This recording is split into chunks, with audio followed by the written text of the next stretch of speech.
예, 이제 9시 35분 됐습니다. 이제 시작하도록 하겠습니다. 일주일간 안녕하셨고요. 자, 참 걱정도 많고 우려도 많은 시장인데 지난 한 주 동안은 뭐 우리나라 장이 많이 흔들리긴 했지만 미국 장은 그래도 한 3% 정도 올라줬습니다. 그래서 오늘도 아침에 미국 시장 시작할 때는 그러니까 선물 시장이죠. 우리나라 시간으로 7시에 이제 미국 선물 시장이 개장을 하는데 뭐 거의 1% 가까이 하락을 하다가 한 10시경부터는 다시 상승으로 해서 지금 나스닥 선물이나 이런 것들은 이제 플러스가 나고 있습니다. 그래서 참 다행이고요. 그래서 우리나라도 많이 올랐고 지금 야간 우리나라 선물도 꽤 많이 오르고 있는 상황입니다. 그래서 시장은 도리어 이게 마음은 되게 우려가 되는데 뭐 지수 자체는 자꾸 올라가는 이런 이상인 것 같습니다. 자, 오늘은 이제 저희가 한 11시 반, 항상 12시 넘어까지는 합니다만, 그래서 12시 넘어가서 지금 1시간 이제 시작하려면 남았습니다. 그래서 그 시간에는 저희가 투자에 대해서 좀 생각해 볼 부분, 이런 거 이제 좀 공부 좀 하고요. 그 다음에 저는 항상 주식을 하시려면 주식을 알아야 된다. 그래서 재무제표는 좀 알아야 된다. 즉, 워렌 버핏이 맨날 뭐 재무제표를 읽습니다 하는 거를 해왔는데 그 정도까지는 아니더라도 우리가 대충은 읽어야 하지 않는가 하는 생각을 가지고 있는 사람이고요. 그래서 그런 걸 한번 터득을 하시게 되면 이 주식을 믿으실 수가 있습니다. 즉 뭐나 마찬가지냐면 아마 야구 좋아하시는지 모르겠지만 야구도 그 선수의 스펙을 알고 과거에 다른 팀에서 어떻게 했고 뭐 고등학교 때 어떻게 했고 그다음에 선수 생활을 하면서 어떻게 했고 하는 거를 쭉 아신다 그러면은 사실은 그 선수에 대한 믿음이 되게 가시거든요. 그거가 똑같은 것 같습니다. 결국은 제가 하지 않는 거를 믿고 맡겨야 된다 하는 게 야구하고 주식하고 똑같은 것 같습니다. 그래서 그런 면에서 저희가 한번 해보도록 하겠습니다. 아이고, 안녕하십니까. 뭐 지금 막 시작했습니다. 항상 이렇게 개근해 주셔가지고 감사드립니다. 오늘 서울은 날씨가 낮에 꽤 괜찮았습니다. 지금 이제 미세먼지가 많아서 그렇지 괜찮은 것 같습니다. 지난주에 터틀 트레이더에 대해서 말씀을 드렸었습니다. 근데 뭐 댓글 달린 것도 그렇고 사실은 제가 어디 가서든 터틀에 대해서 얘기를 많이 드리는데요.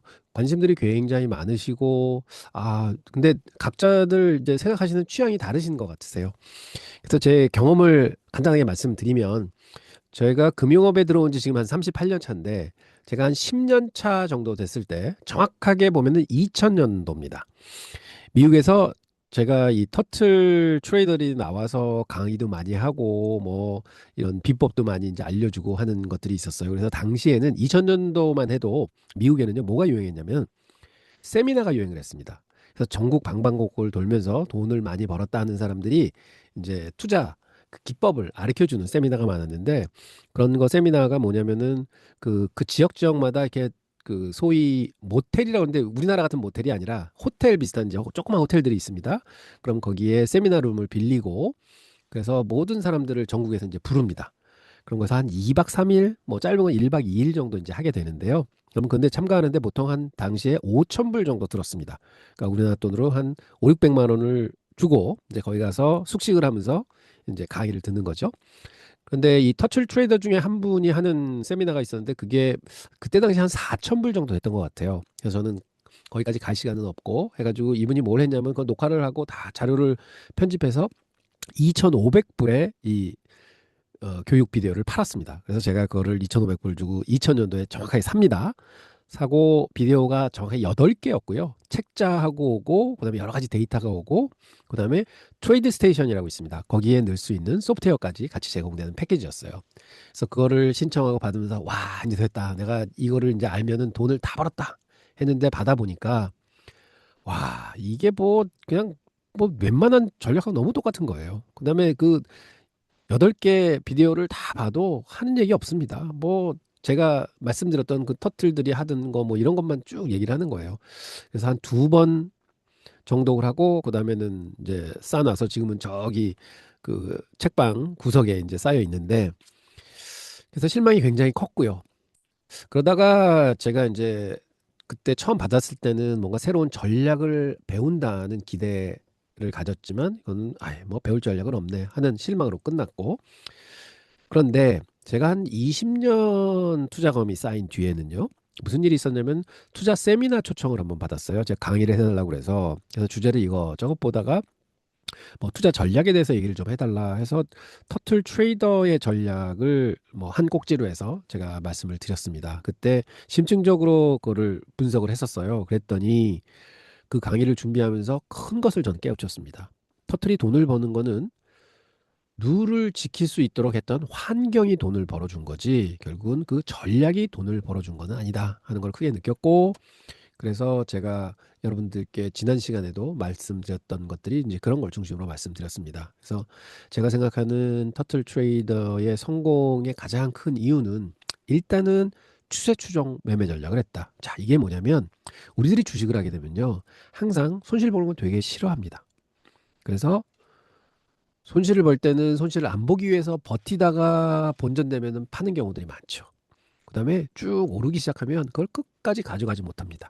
그리고 대충 저번에 똔똔에 끝났으니까 요번에 한 5% 벌었네. 아우, 땡큐 하면서 수익을 취하는. 결국은 이렇게 된다면 뭐가 되느냐? 우리가 시장이 그러니까 돈을 벌 수 있다는 거에 정반대로 하고 있는 거죠. 터질 때는 끝까지 터지고 벌 때는 조금 벌고. 그래서 제가 볼 때는 추세 추정의 전략 이거는 굉장히 중요한 게요. 주식은 가만히 생각해 보시면요. 최대 손실 한도는 제가 투자한 금액입니다. 그 이상은 손해 볼 수가 없습니다. 그래서 만약 여러분들 계좌에서 1억 계좌를 가지고 계신데요. 500만 원만 어떤 주식을 샀다. 그러면 최대 터질 수 있는 게 500만 원이에요. 부동산하고 상패가 되면 500만 원 날아가는 겁니다. 그런데 벌 수 있는 한도는 정해져 있지 않습니다. 이게 더블이 될 수도 있고 10배가 될 수도 있고 20배가 될 수도 있고 1000배가 될 수도 있습니다. 그럼 가만히 생각해 보시면 야, 리스크는 500만 원 지고 내가 1억도 벌 수 있는 게임을 하는 거구나. 그래서 그 게임을 하기 위해서는 뭘 해야 되느냐? 수익이 날 때 끝까지 벌어야지 그 게임의 논리가 적용이 되는 거죠. 그래서 사실 저는 요즘에 와서는 크게 생각하는 게, 야, 좋은 주식은 팔면 안 되는 거구나 하는 생각은 간혹 해봅니다. 하지만 사람이기에 욕심도 있고 주식이라는 거는 아무리 좋은 주식이라도 쭉 해서 45도로 그대로 직선으로 가는 게 아니잖아요. 출렁이기도 하고 하다 보면 이거 팔고 저거 사고 하면서 수익을 더 낼 수도 있겠구나 하는 욕심 때문에 그러는 거지. 사실은 좋은 주식이라고 판명된 주식은 끝까지 가지고 있는 게 정답이다. 저는 이렇게 생각을 하고요. 그다음에 학계에서도 분석을 해보면 주식은 콜옵션입니다. 이렇게 해서 무한대로 올라가거든요. 그다음에 손실은 제가 투여한 자금 만큼만 손실을 보는 거죠. 그래서 그런 경우에는 학술적으로도 끝까지 가지고 있을 때가 가장 투자 효용성이 큽니다. 그래서 이런 거를 계속 말씀을 드리지만 우리는 현실을 살고 있기 때문에 하루하루 다른 성적표를 시장에서 받아보고 해서 이런 게 흔들리는 거지, 결과적으로는 좋은 주식을 끊임없이 사서 포트에다 계속 넣는 게 정답이다 하는 거는 이제 근본적인 거는 그렇게 말씀드리고 싶습니다. 그래서 결국은 추세 추정을 꼭 해야 된다. 그래서 주식은 날아갈 때까지 둬야 된다 하는 말씀 드리고요. 룰 지키기. 룰 지키기는 되게 어렵습니다. 근데 저희는 어떻게 해야지 돈을 벌 수 있는 거 다 알죠. 그렇지만 머릿속으로 알고 있지 블랙 앤 화이트로 써놓은 건 없습니다. 그래서 저는 여러분들께 룰을 계속해서 본인만의 룰을 글자로 적으세요. 처음에는 한 개가 되고 두 개가 되고 세 개가 되고 자꾸 지날수록 그게 다섯 개, 열 개가 되면 또 그거를 한 일곱, 여덟 개로 줄이려고 노력하시고 그다음에 또 새로운 틀을 만드시고 해서 한 열 개 룰을 딱 정립하시게 되면 그때부터 투자는 굉장히 쉬워집니다. 왜냐하면 주식은 믿음이니까요. 믿음이 점점 강해지고 이 룰이 돈을 벌 수밖에 없다 하는 게 점점 커지십니다. 그리고 터틀이 돈을 벌었던 거는 가장 큰 거는 저는 감시와 통제가 존재했기 때문에 그렇습니다. 자, 우리가 책을 읽어보고 아무리 심리 강의를 들어보고 막 해봐도 말은 뻔합니다. 자, 룰대로 지키십시오. 그럼 돈 법니다. 말은 쉽죠. 근데 그거 지키기가 진짜 쉽지 않습니다. 그런데 우리가 밤에요, 10시에 만약에 횡단보도에 딱 서 있습니다. 빨간불입니다. 건너면 안 됩니다. 그런데 저기 500m 앞을 봐도 그렇고 500m 옆을 봐도 그렇고 차가 안 다녀요. 그러면 저는 불법이지만 건넙니다. 왜? 이성적으로 판단을 하는 거죠. 그런데 만약 그 순간에 경찰이 저 앞에 경찰차가 서 있다고 가정을 해보겠습니다. 여러분 건너시겠습니까? 절대로 안 건너시죠. 왜? 경찰이 있는데 제가 빨간불에 건널 수는 없습니다. 자, 이게 감시와 통제입니다. 저도 그 빨간불을 건너는 순간, 아, 나는 불법을 저지르고 있지만 옆에 차도 안 오고 저쪽도 차도 안 오고 그러니까 나는 건너도 안전해. 법은 어겼지만 하면서 하는 거죠. 하지만 경찰이 있을 때는 그거조차 안 하는 겁니다. 저는 이런 거라고 봅니다. 그래서 여러분들이 결국은 투자를 통해서 돈을 버시려고 그러면 룰을 지켜야 되는데 그 룰은 감시와 통제가 없어도 지키실 줄 아는 그런 큰 그 디시플린이 생기셔야 합니다. 그래서 이게 진짜 어려운 부분이지 좋은 주식을 사고 뭐 기법을 통달하고 하는 거는 너무 쉽습니다. 누구든지 하실 수 있어요. 근데 결국은 감시와 통제, 즉 마인드 컨트롤이 안 돼서 그러신 거다 하는 말씀 드리고요. 그다음에 자신감을 잃으시면 안 됩니다. 이 터틀들은 회사 돈 가지고 했거든요. 그러니까 조금 더 여유로울 수는 있죠. 뭐 터져도 회사가 시키는 대로 하다가 터지는 것도 괜찮지. 하지만 우리는 피 같은 우리 돈으로 투자를 하기 때문에 이게 마이너스 나는 게 용납이 잘 안 됩니다. 하지만 뭐를 아셔야 되느냐? 투자입니다. 여러분 닭집 팔래도 돈 투자 들어가고요. 무슨 만약에 뭐를 하려 사업을 하려고 그래도 투자하는 돈이 들어갑니다. 그래서 여기서 손실이 나는 거는 그냥 수익을 기다리는 투자다 생각을 하시면 되는 거고요. 또 이런 것들이 다 이루어지면은 저는 분명히 성공할 수 있는 조건이 다 갖춰집니다. 그러면 자신감이 저절로 생기시고 시장을 믿고 주식을 믿고 투자하시면 된다 하는 말씀 다시 한번 드립니다. 자, 그래서 얘기를 또 드리는 게 2주 만에 그런 강의를 듣고 매매를 합니다. 그러면 저번에도 말씀드렸지만 이런 감시와 통제를 당하는 환경에서 운용을 하는 거랑 집에서 혼자 운용을 하는 거랑 배운 게 똑같아도 발현이 다릅니다. 자, 그게 왜 그럴까요? 결국은 사람이기 때문에 항상 욕심에 의해서 룰을 어기고 싶어 하고 어기게 되고 하는 거를 감시와 통제로 통제를 해준다. 그래서 여러분들도 이거를 저번 주에도 말씀드리고 이번 주에도 말씀드리는 거는 다른 게 아닙니다. 제가 주식을 못 골라서 혹은 내가 잘 뭘 몰라서 이렇게 투자를 잘 못하고 하는 게 아니라 결과적으로는 첫째는 룰이 없으셔서일 수도 있고요. 두 번째는 내가 정해놓은 룰을 안 따라서일 수도 있고요. 혹은 따르려고 하는데 내 마음이 그거를 허락하지 않아서일 수도 있습니다. 그래서 결국은 세 번째가 가장 큰 것 같고요. 그렇기 때문에 여러분 스스로 틀을 만드시고 가야 된다 하는 말씀 다시 한번 드립니다. 그게 되시면 돈을 버실 수 있습니다. 이런 거를 못 하시면요. 저는 그냥 주식 사셔가지고 묻어 놓으세요. 단 여러 종목 한 20종목 묻어 놓으시고요. 또 좋은 종목 보시면 또 하나 해서 묻어 놓으시고 해가지고 30개 40개 되셔도 됩니다. 주식을 끝까지 가져가십시오. 미국 주식 훌륭한 주식 끝까지 가져가시면 결과적으로는 돈 버십니다. 그리고 제가 오늘도 보여드리겠지만 매번 애널리스트들의 목표가 그리고 현재 주가 보여드립니다. 그게 괴리가 30% 이상 난다. 그러면 자신 있게 사셔도 되고요. 만약 50% 정도 떨어져 있다. 그럼 무조건 사셔도 됩니다. 왜 그러냐? 오리오 연봉 받으면서 밥 먹고 맨날 분석만 하는 사람이 생각하는 예상가입니다. 그게 지금서부터 50% 오른대요. 그럼 무조건 사야죠. 나보다 똑똑하고 나보다 더 많이 연구하고 한 사람들이 그 주가가 저렇게 오른다는데 결국은 가겠죠. 그래서 주식 투자를 하려면은 굉장히 쉽습니다. 뭐가 쉬우냐? 좋은 주식 고르기 되게 쉽습니다. 근데 어려운 거는 결국은 그 믿고 산 주식을 내가 끝까지 두 배, 세 배, 네 배, 다섯 배 갈 때까지 가질 수 있느냐 하는 게 결국은 성공의 비법이다 하는 거 다시 한번 말씀드립니다. 돈 버는 전략과 그 전략의 운영 방법, 리스크 관리 이런 거는 마음만 먹으면 다 아실 수 있습니다. 근데 아실 수 있지만 그런 거를 잘 내가 구현하도록 잘할 수 있느냐 하는 거는 다른 스토리다 하는 거 말씀드려서 전업 투자 성공하려면 사실은 공부 많이 하셔야 돼요. 왜냐하면 공부하셔야지 자신감이 생기시고 근데 공부를 뭘 해야 되느냐 그거는 정답은 없습니다. 서울대 간 사람 보고 서울대 어떻게 가야 돼요? 정답 없습니다. 그냥 그 사람은 열심히 하세요. 혹은 교과서만 열심히 했습니다. 또 어떤 사람은 뭐 과외 들었습니다. 학원 다녔습니다. 답은 여러 가지가 있을 수 있습니다. 그래서 저는 여기서 건재하게 유튜브하고 방송하고 하고 있습니다. 그래서 여러분들이 질문 있으시거나 하시면 제가 양프로 99 골뱅이 네이버닷컴, 제가 매번 좀 이메일을 바꾸고 있습니다. 그렇지만 그 다 열려 있으니까 여러 이메일 루트를 통해서 말씀 주시면 제가 힘 나는 대로 말씀드리도록 하겠습니다. 자, 다시 한번 말씀드리지만 전업주자는 학습, 훈련, 레슨, 프랙티스 이런 거를 지속적으로 하셔야 된다 하는 말씀 드립니다. 자, 멘토 꼭 필요하시고요. 그리고 꼭 부자 되시도록 하시죠.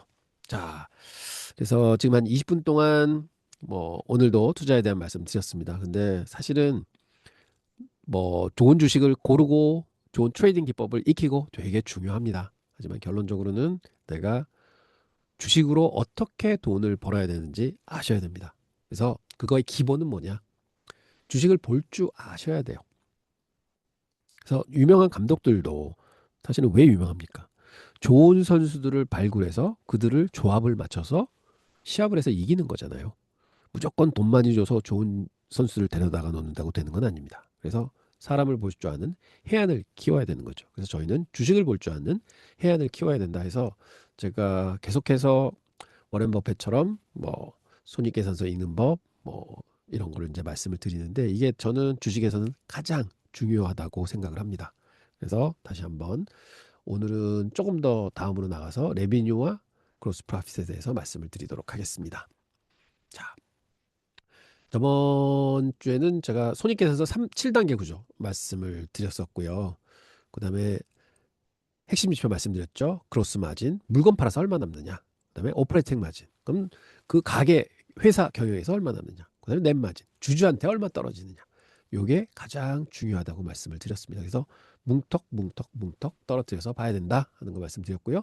경제적 해자, 결국은 뭔가 잘 나가야 되잖아요. 그러니까 학교에서도 공부 잘하는 애 있으면은 공부 잘하는 이유가 있잖아요. 그런 그게 해자입니다. 그런 거를 가지고 있어야 된다 하는 거 말씀을 드렸고, 10K 분석하는 것도 말씀을 드렸었습니다. 자, 이런 걸 기본으로 해서 오늘은 매출, 저는 매출 탑 라인입니다. 매출이 가장 먼저 분석돼야 되는 대상이다 해서 이걸 어떻게 심도 있게 분석을 하느냐 하는 거 말씀을 드리겠습니다. 자, 모든 회사가 이익을 보려고 그러면요, 매출이 있어야 됩니다. 매출 없이는 돈을 벌 수가 없습니다. 닭집을 하는데 닭이 안 팔리는데 돈을 벌 수 있을까요? 없습니다. 그래서 매출이라는 것은 기업이 제품이나 서비스를 팔아서 벌어들인 돈을 얘기를 합니다. 그래서 그게 시작점이다. 그래서 탑 라인이라고 얘기를 하죠.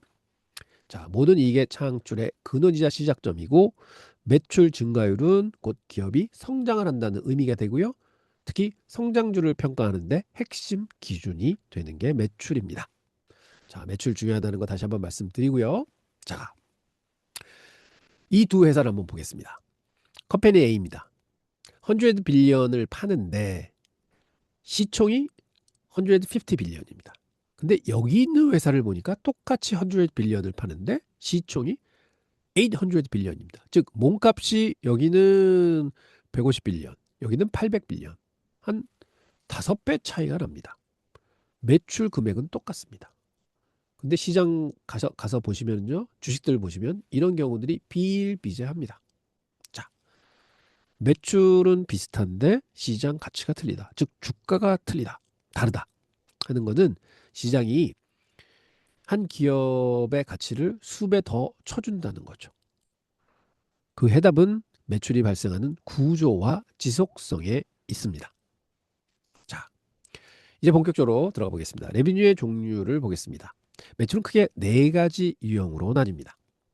첫 번째가 제품, 두 번째 매출은 서비스, 그 다음에 구독, 그 다음에 라이센스 매출입니다. 이렇게 네 개로 구성이 되는데요. 한번 각각 들여다보도록 하겠습니다. 자, 제품 매출입니다. 이게 전통적으로 물건 팔아서 돈 버는 회사들이 많죠. 그게 제품입니다. 자, 테슬라 있겠고 애플이 있겠고 나이키 있습니다. 애플은 핸드폰 팔고요. 테슬라는 전기차 팔고 있고, 나이키는 운동화, 스포츠용품 팔고 있습니다. 자, 이거는 가만히 생각해 보면 한 번 팔면은 거래가 끝납니다. 그래서 이 물건을 계속 사도록 만들려고 그러면 혁신적으로 지속적으로 신제품, 그리고 퀄리티가 더 좋아야 됩니다. 그래서 굉장히 어려운 거죠. 그래서 제품만 파는 기업은 혁신이 없으면 죽는다라는 얘기도 나오죠. 최근에 보면 룰루레몬이 무슨 그 레깅스 작년에 팔아가지고 돈 많이 벌었잖아요. 근데 주가가 반토막 났습니다. 레깅스가 더 안 팔린다고 그럽니다. 그럼 혁신이 뒤따르지 못한 거죠. 이런 것처럼 제품 파는 회사들은 과연 끊임없이 혁신을 내고 그다음에 매출을 늘릴 수 있느냐 하는 게 굉장히 중요합니다. 그리고 물건이 안 팔리면 재고가 쌓이게 되죠. 그럼 그게 다 손실입니다. 그래서 물류 보관 비용이 발생하는가, 재고 리스크가 있는가 이런 것도 이제 봐줘야 되는 거죠. 그리고 경기에 따라서 매출이 늘고 줄고를 많이 합니다. 그래서 시즈널리티가 항상 있고 볼러터리가 존재한다. 그래서 제품을 매출만 하는 회사들은 이러한 특징점을 가지고 있다 하는 걸 볼 수 있겠고요. 그다음에 서비스 매출입니다. 자, 서비스는 뭐냐? 인력과 시간을 투여해서 돈을 버는 겁니다. 즉, 그 변호사 사무실이 그렇겠고요. 보면은 엑센추어나 이런 회사들도 그렇겠고요. 컨설팅 회사도 그렇고 페덱스처럼 페덱스는 물건을 날라주는 일을 하잖아요. 이런 데는 보면 사람이 많이 필요합니다. 그리고 만약 매출을 늘리려고 하면 사람을 더 뽑아야죠. 페덱스 경우는 비행기를 더 사야 됩니다. 왜냐하면 많이 날아다니면서 그 우편물을 옮겨야 되니까. 그래서 결론은 이런 서비스 매출을 중심으로 하는 회사들은 확장성에 한계가 있습니다. 확장을 하려고 그러면 투여가 많이 돼야 됩니다. 그 대신 재고 부담 같은 거는 없죠. 인력 관리만 잘 하면 되는 겁니다. 그래서 결론적으로 보면 서비스 매출을 중심으로 하는 회사들은 높은 인건비 비중이 있다. 그래서 매출 총 이익률은 이 그로스 마진이죠. 보통 20%에서 40% 정도가 된다. 그래서 딴 데보다는 높진 않습니다. 그래서 상대적으로 낮게 형성이 돼 있다. 근데 소프트웨어나 라이센싱 같은 때는 크로스 마진이 70에서 90%가 나옵니다. 그래서 거기보다 훨씬 적다 하는 거를 볼 수 있고요. 그다음에 제품 매출 있고 서비스 매출 있고 세 번째는 구독 매출입니다. 구독하면은 뭐 정기 구독해서 한 2, 30년 전에는 내가 뭐 잡지책을 구독한다. 신문 구독이 제일 크죠. 뭐 신문 본다 하면은 구독료 내고 신문을 매일 받아보잖아요. 자, 이런 구독 서비스입니다. 그래서 보면 투자자들이 가장 선호하는 골드 스탠다드라고 할 수도 있는데 이 구독 모델입니다. 자, 넷플릭스 생각해 보세요. 뭐 5불, 10불 내고 그냥 보잖아요. 그러면 그거는 끊임없이 돈이 들어오는 겁니다. 마이크로소프트 365 생각해 보십시오. 1년 돈 꽝 내고는 계속해서 쓰잖아요. 그래서 그렇지만 마이크로 365 오래 쓰고 딴 거로 바깥하나요? 아닙니다. 계속 씁니다. 넷플릭스 보다가 한 달 보고 그만두나요? 아닙니다. 계속 봅니다. 이게 반복적인 현금 흐름이 창출이 되는 모델이죠. 그래서 이 구독 모델을 보면요. 가입자가 있잖아요. 가입자가 쉽게 줄거나 늘지 않습니다. 그렇기 때문에 다음 분기 매출을 예측하는데 굉장히 유효하죠. 그래서 주가 안정성이 높고 신규 유치보다는 기존 고객을 얼마나 잘 유지하느냐. 리텐션이 핵심인 게 구독 매출을 주로 하는 회사들의 모양입니다. 그래서 이게 구독 매출이라는 게 있고 근데 워렌 버핏이 이 구독 모델을 되게 좋아했대요. 왜냐하면 안정성하고 성장성을 같이 겸비하고 있고 그다음에 구독을 계속한다는 건 이게 좋다는 거잖아요. 그럼 전환 비용을 발생시켜서 결국은 경제적 해자를 구축한다. 워렌 버핏은 경제적 해자를 굉장히 좋아했습니다. 그래서 구독 모델은 커스터머를 가둬야 된다. 리텐션이 중요하다. 할 수 있고 이런 거를 만들면은 그 회사는 높은 멀티플을 받습니다. 쭉 주가가 올라가는 거죠. 사람들이 관심을 가지게 되는 거죠. 결국은 프리미엄을 받을 수 있다. 주가는 올라갈 수 있다. 그래서 많은 사람들이 구독 모델을 굉장히 좋아하는 거죠. 그다음에 많은 사람들이 좋아하는 라이센스 매출입니다. 자, 이거는 사실 기업의 꽃이라고 할 수 있죠.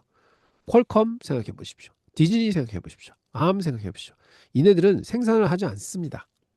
단 지적 재산권, IP를 빌려주고 이걸 주는 것도 아니에요. 그냥 빌려주는 겁니다. 빌려주고 로얄티를 받습니다. 즉 가수가 그냥 저작권료 계속 받는 거랑 똑같잖아요. 추가 생산 비용이 거의 없어서 매출 총 이익률이 90%를 넘어갈 때가 많습니다. 그래서 제품을 만들어서 팔지 않아도 수익이 발생하는 최고의 캐시카우 모델이라고 할 수 있습니다. 그래서 라이센스 매출은 진짜로 좋은 사업이다 하는 말씀 다시 한번 드립니다. 자, 매출 유형별 비교 한번 해보겠습니다. 자, 프로덕트 있고 제품 있고 서비스 있고 구독 있고 라이센스가 있다. 이렇게 분류가 되고요. 안정성을 보게 되면 프로덕트는 낮죠. 왜냐하면 물건 팔고 다음에 안 팔릴 수 있으니까. 그러니까 안정적인 매출이 꾸준히 일어날 수는 없습니다. 혁신을 끊임없이 해야 되는 거고요. 그다음에 서비스를 보면은 뭐 중간 정도 되죠. 그다음에 왜 서비스가 좋으면 계속 쓰니까요. 근데 서브스크립션 구독을 보면은 이거는 좋으니까 구독을 하는 거잖아요. 그래서 계속해서 안정성은 높아진다. 라이센싱은 또 중간 정도 된다. 이렇게 볼 수 있고요. 확장성. 과연 이게 확장이 될 수 있느냐 하는 걸 보면 제품은 확장이 높죠. 왜냐하면 생산을 얼마든지 해줄 수 있나? 사람들이 좋아한다? 그럼 많이 찍어내서 많이 팔면 됩니다. 확장성이 굉장히 높고 서비스는 낮은데 이게 왜 그러느냐? 확장을 하려면 비용을 많이 써야 돼요. 사람을 고용해야 되잖아요. 비행기를 사야 되잖아요. 뭐 버스를 사야 되잖아요. 그래서 투자가 많이 들어가기 때문에 확장성을 쉽게 할 수는 없다. 그래서 낮고 구독이야 뭐 사람들이 구독하겠어요 하겠어요 하면 계속 해주니까 좋고 라이센싱은 뭐 빌려주는 건데 뭐 끊임없이 빌려줄 수 있잖아요. 그래서 매우 높다. 그래서 이렇게 볼 수 있겠고 수익성은 제품은 2에서 50%, 서비스는 2에서 40%, 이건 크로스 마진입니다. 구독은 60에서 80%, 라이센스는 90% 이상이다. 그래서 수익성이 가장 높은 거는 라이센싱 비즈니스다 하는 거를 보실 수 있습니다. 자, 그래서 결론적으로는 매출의 총합보다는 중요한 것은 그 질입니다 하는 말씀을 드리고 아까 그래서 똑같은 매출을 가진 회사가 4배 더 많은 시총을 가질 수 있습니다 하는 게 결국은 매출의 질이 중요하다. 매출의 질이 기업의 가치를 결정하다 한다 하는 거를 꼭 아셔야 합니다. 자, 앞으로 기업을 분석할 때 다음 3가지 질문을 여러분들 꼭 하셔야 됩니다. 첫째는 이 매출은 반복이 되는가, 안정성이 있는가 하는 것을 확인하셔야 되고요. 둘째는 매출을 늘리는데 비용이 얼마나 드는가. 결국은 사람들을 많이 써서 매출을 하고 재료를 많이 사서 매출을 하고 하는 건가? 그러면 돈이 남는 게 별로 없거든요. 그런 거 꼭 확인하셔야 되고 세 번째는 고객이 떠나기 어려운가. 즉 경제적 해자가 존재하는가 하는 것도 같이 생각을 해 보셔야 됩니다. 그래서 이런 거를 생각해 보시면 좋은 기업들이 저절로 보이실 수 있다 하는 말씀 다시 한번 드립니다. 자, 실제 사례를 보면요. 마이크로소프트, 엔비디아 너무나 다른 그 매출 구조를 가졌습니다. 마이크로소프트의 경우는 매출의 70%가 구독 및 서비스로 구성이 되어 있고요.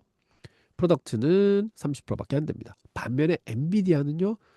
95%가 프로덕트 매출입니다. 그리고 구독이나 서비스는 5%밖에 안 됩니다. 두 기업 모두 탄탄한 회사지만 매출의 DNA는 이토록 너무 다릅니다.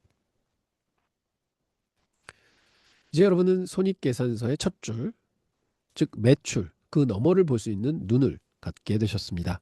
숫자의 양에 속지 마시고 그 안에 숨겨진 진짜 가치를 찾아내는 현명한 투자자가 되시기 바랍니다.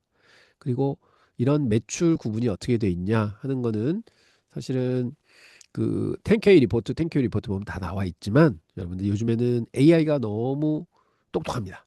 그래서 AI한테 그러면 매출 구조 좀 분석해줘 뭐 하고 물어보셔도 좋은 답이 많이 나오고요. 그래서 그런 것들을 좀 미리 세팅을 해 놓으셔서 기업 분석을 하셔도 되고 요즘에 너무 좋은 사이트들이 많습니다. 거기서 보셔도 되고 그래서 결국은 이 친구들이 뭐를 하고 있는가, 뭘 많이 팔고 있는가, 뭐를 팔아서 돈을 버는 회사인가는 적어도 하셔야 된다 하는 말씀 드립니다. 그리고 이왕 시작했으니 매출 그 이상의 이야기를 조금 더 하고 마치도록 하겠습니다. 미국 주식 투자의 핵심인 수익 인식과 이연 매출에 대해서 좀 말씀을 드리고자 합니다. 빨리 좀 진행하겠습니다. 많은 투자가 놓치는 사실이 있습니다. 바로 기업의 현금 흐름과 실제 회계적 성과가 일치하지 않는다는 점이죠. 단순히 현금이 들어왔다고 해서 진짜 매출로 이어지는 것은 아닙니다. 이 차이를 이해하는 것이 기업의 진짜 성장성을 판별하고 회계 조작의 위험을 피하는 열쇠가 됩니다. 자, 회계의 기본은요, 발생주의입니다. 핵심은 현금을 받은 시점이 아니라 제품이나 서비스를 고객에게 전달한 시점. 그게 기업의 의무를 이행한 시점이 돼서 그때 매출을 기록하는 것입니다. 예를 들겠습니다. 자, 테슬라가 일단은 9월에 고객이 주문하면서 예약을 했습니다. 뭐 2,000불을 디파짓을 했습니다. 그럼 그거는 매출이 아닙니다. 근데 10월 말에 고객이 대금 결제를 다 완료를 했습니다. 그렇지만 차는 아직 인도가 안 됐습니다. 그럼 이것도 매출이 아닙니다. 언제 매출로 인식을 하느냐? 차를 딜리버리 했을 때 그때 매출로 인식을 합니다. 11월 달에 인식이 되는 거죠. 그럼 이때까지는 받은 돈은 뭐냐? 부채입니다. 선수금입니다. 그래서 돈을 차를 안 가져가면 돌려줘야 되는 그래서 내 돈이 아직 아닌 거죠. 차가 매출이 되기 전까지는. 그래서 이런 시기적인 차이가 있다 하는 거 꼭 인지하셔야 되고요. 그럼 거꾸로 넷플릭스 한번 보겠습니다. 넷플릭스는 좀 싸게 하려면 1년 구독료를 한꺼번에 내시잖아요. 그렇다고 그게 넷플릭스의 100% 매출로 안 잡힙니다. 자, 어떻게 했느냐? 1년 구독료를 내셨다. 그러면 얘네들이 이거를 12분의 1로 분등을 합니다. 1월 지나면 1월 매출을 10불로 잡고요. 2월 지나면 또 2월 매출 10불 잡고, 그래서 결국 1년이 지나야지 120불 선납한 게 전부 다 매출로 인식이 됩니다. 자, 그래서 회계 처리는 매월 10분의 1씩 인식을 한다 하는 뭐 다 알고 계시겠지만 또 이렇게 알고 계셔야 되고요. 여기서 우리는 중요한 단서를 발견합니다. 바로 이연 매출입니다. 재무제표상에는 분명 부채로 기록되는데 왜 이것이 전문가들에게는 강력한 성장 신호로 읽히는 것일까요? 자, 이연 매출은요, 미리 확보된 미래의 매출이기 때문에 그렇습니다. 고객으로부터 대금을 선불로 받았으나 아직은 서비스를 제공하지 않았기 때문에 매출로는 잡지 못하고 부채로 잡혀 있는 것이죠. 자, 시간이 지나 서비스가 제공되면 자동으로 매출로 전환되는 확정된 매출이고 확정된 수익이기 때문에 그렇습니다. 따라서 이연 매출이 높다는 것은 미래 성장 가능성이 가식성, 그게 높다는 것이죠.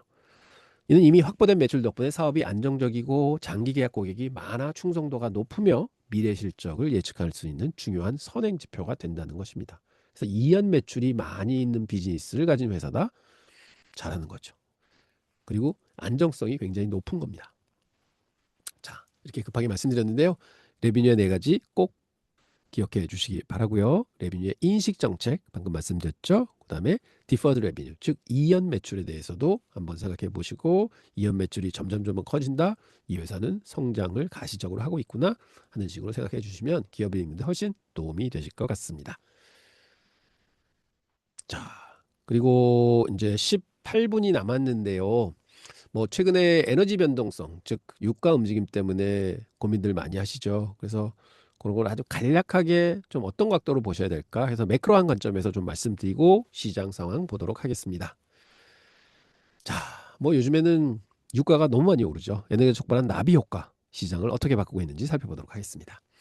최근 발생하는 호르무즈 해협 사태, 많이들 걱정하시죠. 이 사태는 이제 단순한 지정학적 리스크로 가격에 반영되는 수준을 넘어섰습니다. 단기적인 공급 충격이 글로벌 거시경제 전반의 구조적인 연쇄 반응을 일으키면서 시장 펀더멘탈을 실시간으로 재평가하도록 만들고 우려를 만들고 있습니다.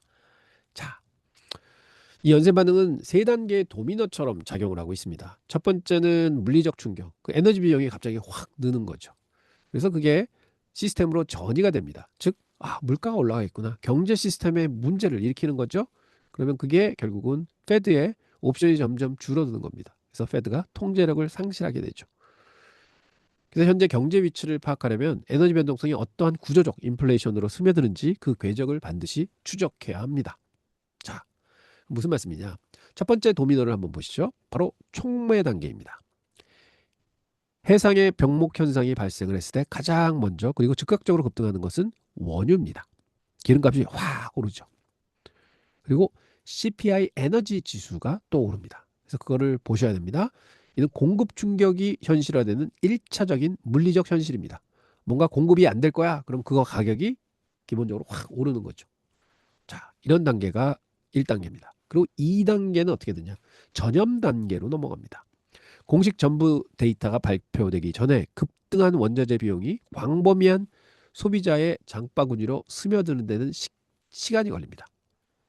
그 속도가 만약 빠르다 그러면 빠른 시간 내에 그 전이가 되겠고, 속도가 좀 느리다 그러면 오랜 시간에 걸쳐서 정부에서 데이터 발표하는 거에 점점 나쁜 쪽으로 갈 겁니다. 자, 그래서 이때는 뭘 하느냐? 클리밴드 연준이 인플레이션 나우캐스트 CPI를 이제 발표를 합니다. 그걸 통해서 보면은 조금 더 빠르게 전염 속도를 인지할 수 있죠. 그래서 이게 전염이 되느냐 안 되느냐도 되게 중요합니다. 이게 두 번째고요. 세 번째는요, 시장의 최종 판결이 내려지는 가장 중요한 부분입니다. 다시입니다. 채권 시장의 장기 인플레이션 기대치인 손익분기 인플레이션이라는 게 있는데요. 이게 핵심 변수입니다.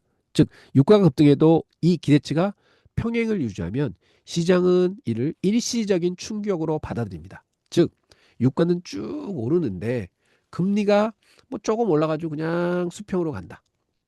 그러면 이거는 일시적이야. 뭐 큰 경제 부담은 없어 하고 볼 거고요. 하지만 기대 인플레이션에는 다시 유가와 함께 확 풀려졌다. 유가가 오르는데 이게 인플레이션 유발할 거야? 그럼 금리가 거기서부터 더 급등하게 되는 거죠.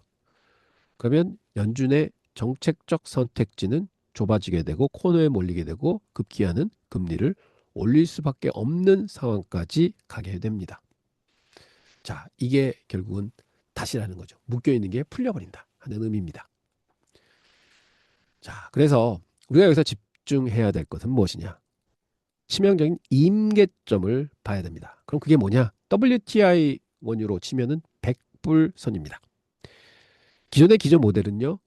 고립되고 일시적인 공급 충격을 반영해서 유가를 100달러 미만으로 설정해 놓고 있습니다. 즉 100불 밑에는 뭐 버틸만해 하는데 지금의 소모적 양상은 유가 고공행진을 강제로 막 밀고 있죠. 그래서 WTI는 100불을 넘었습니다. 핵심 변수는 지속 기간입니다. 100불, 110불 넘는 거는 괜찮습니다. 근데 그게 반짝 치고는 내려오면 문제가 없는데 이게 거기서 머물러서 계속 유지가 되는 거죠. 만약 이게 1분기 이상 장기화된다. 그러면 아, 문제가 굉장히 커집니다. 완전히 상황이 뒤집히는 게 되는 거죠. 자, 비교 매트릭 보면요. 그 차이가 명확합니다. 유가가 100달러 미만으로 유지되면 고립된 일시적 비용 상승에 그치는 순수 공급 충격이지만 100달러를 돌파해서 장기화되면요. 경제 구조에 큰 타격을 주는 수요 파괴 현상이 발생하게 됩니다. 고유가가 마치 역진세죠. 뭐 리그레시브 텍스라고 하는데요. 발동해서 민간의 소비를 압박하고 산업 비용을 팽창시키는 현상이 발생해서 굉장히 위험한 쪽으로 가게 되는 것이죠. 자, 현재 S&P 500 시장의 하락. 이것은 기업 실적의 훼손보다는요. 금리 인상 기대에 따른 밸류에이션 조정에 기인하고 있습니다. 즉 PE가 내려가고 있다는 거죠. 기업들의 실적 전망치는 상대적으로 견고하게 시장 구조를 지탱하고 있는 중입니다. 하지만 유가가 100달러를 돌파하고 거기에 장기적으로 머물게 되면은 이 튼튼한 구조마저 붕괴될 위험에 처하게 되는 것입니다. 자, 이런 시장에서는 데이비스 더블킬이라고 부릅니다. 고유가가 장기화되면요, 기업의 이익 전망치하고 주가 밸류에이션이 동시에 짓눌리게 됩니다. 단순한 밸류에이션 조정은 평균 약 10% 하락에 그치지만 펀더멘탈과 밸류에이션이 동반 충격을 받으면 하강 압력이 2배로 커지는 거죠. 그러면 20% 이상의 심층적 시장 조정을 촉발할 수도 있습니다. 그래서 10%, 20%가 잣대가 되는 것입니다. 결과적으로 우리는 지금 초고변동성 구간에 진입해 있습니다. 앞으로 발표될 경제 데이터를 단순한 수치가 아니라 시장 기대치에 대한 실시간 스트레스 테스트로 생각하십시오. 뜨거운 CPI 수치가 발표되어도 증시가 지지선을 방어한다면 인플레이션 충격이 이미 가격에 완전히 소화가 돼 있다 하고 보셔야 되고요.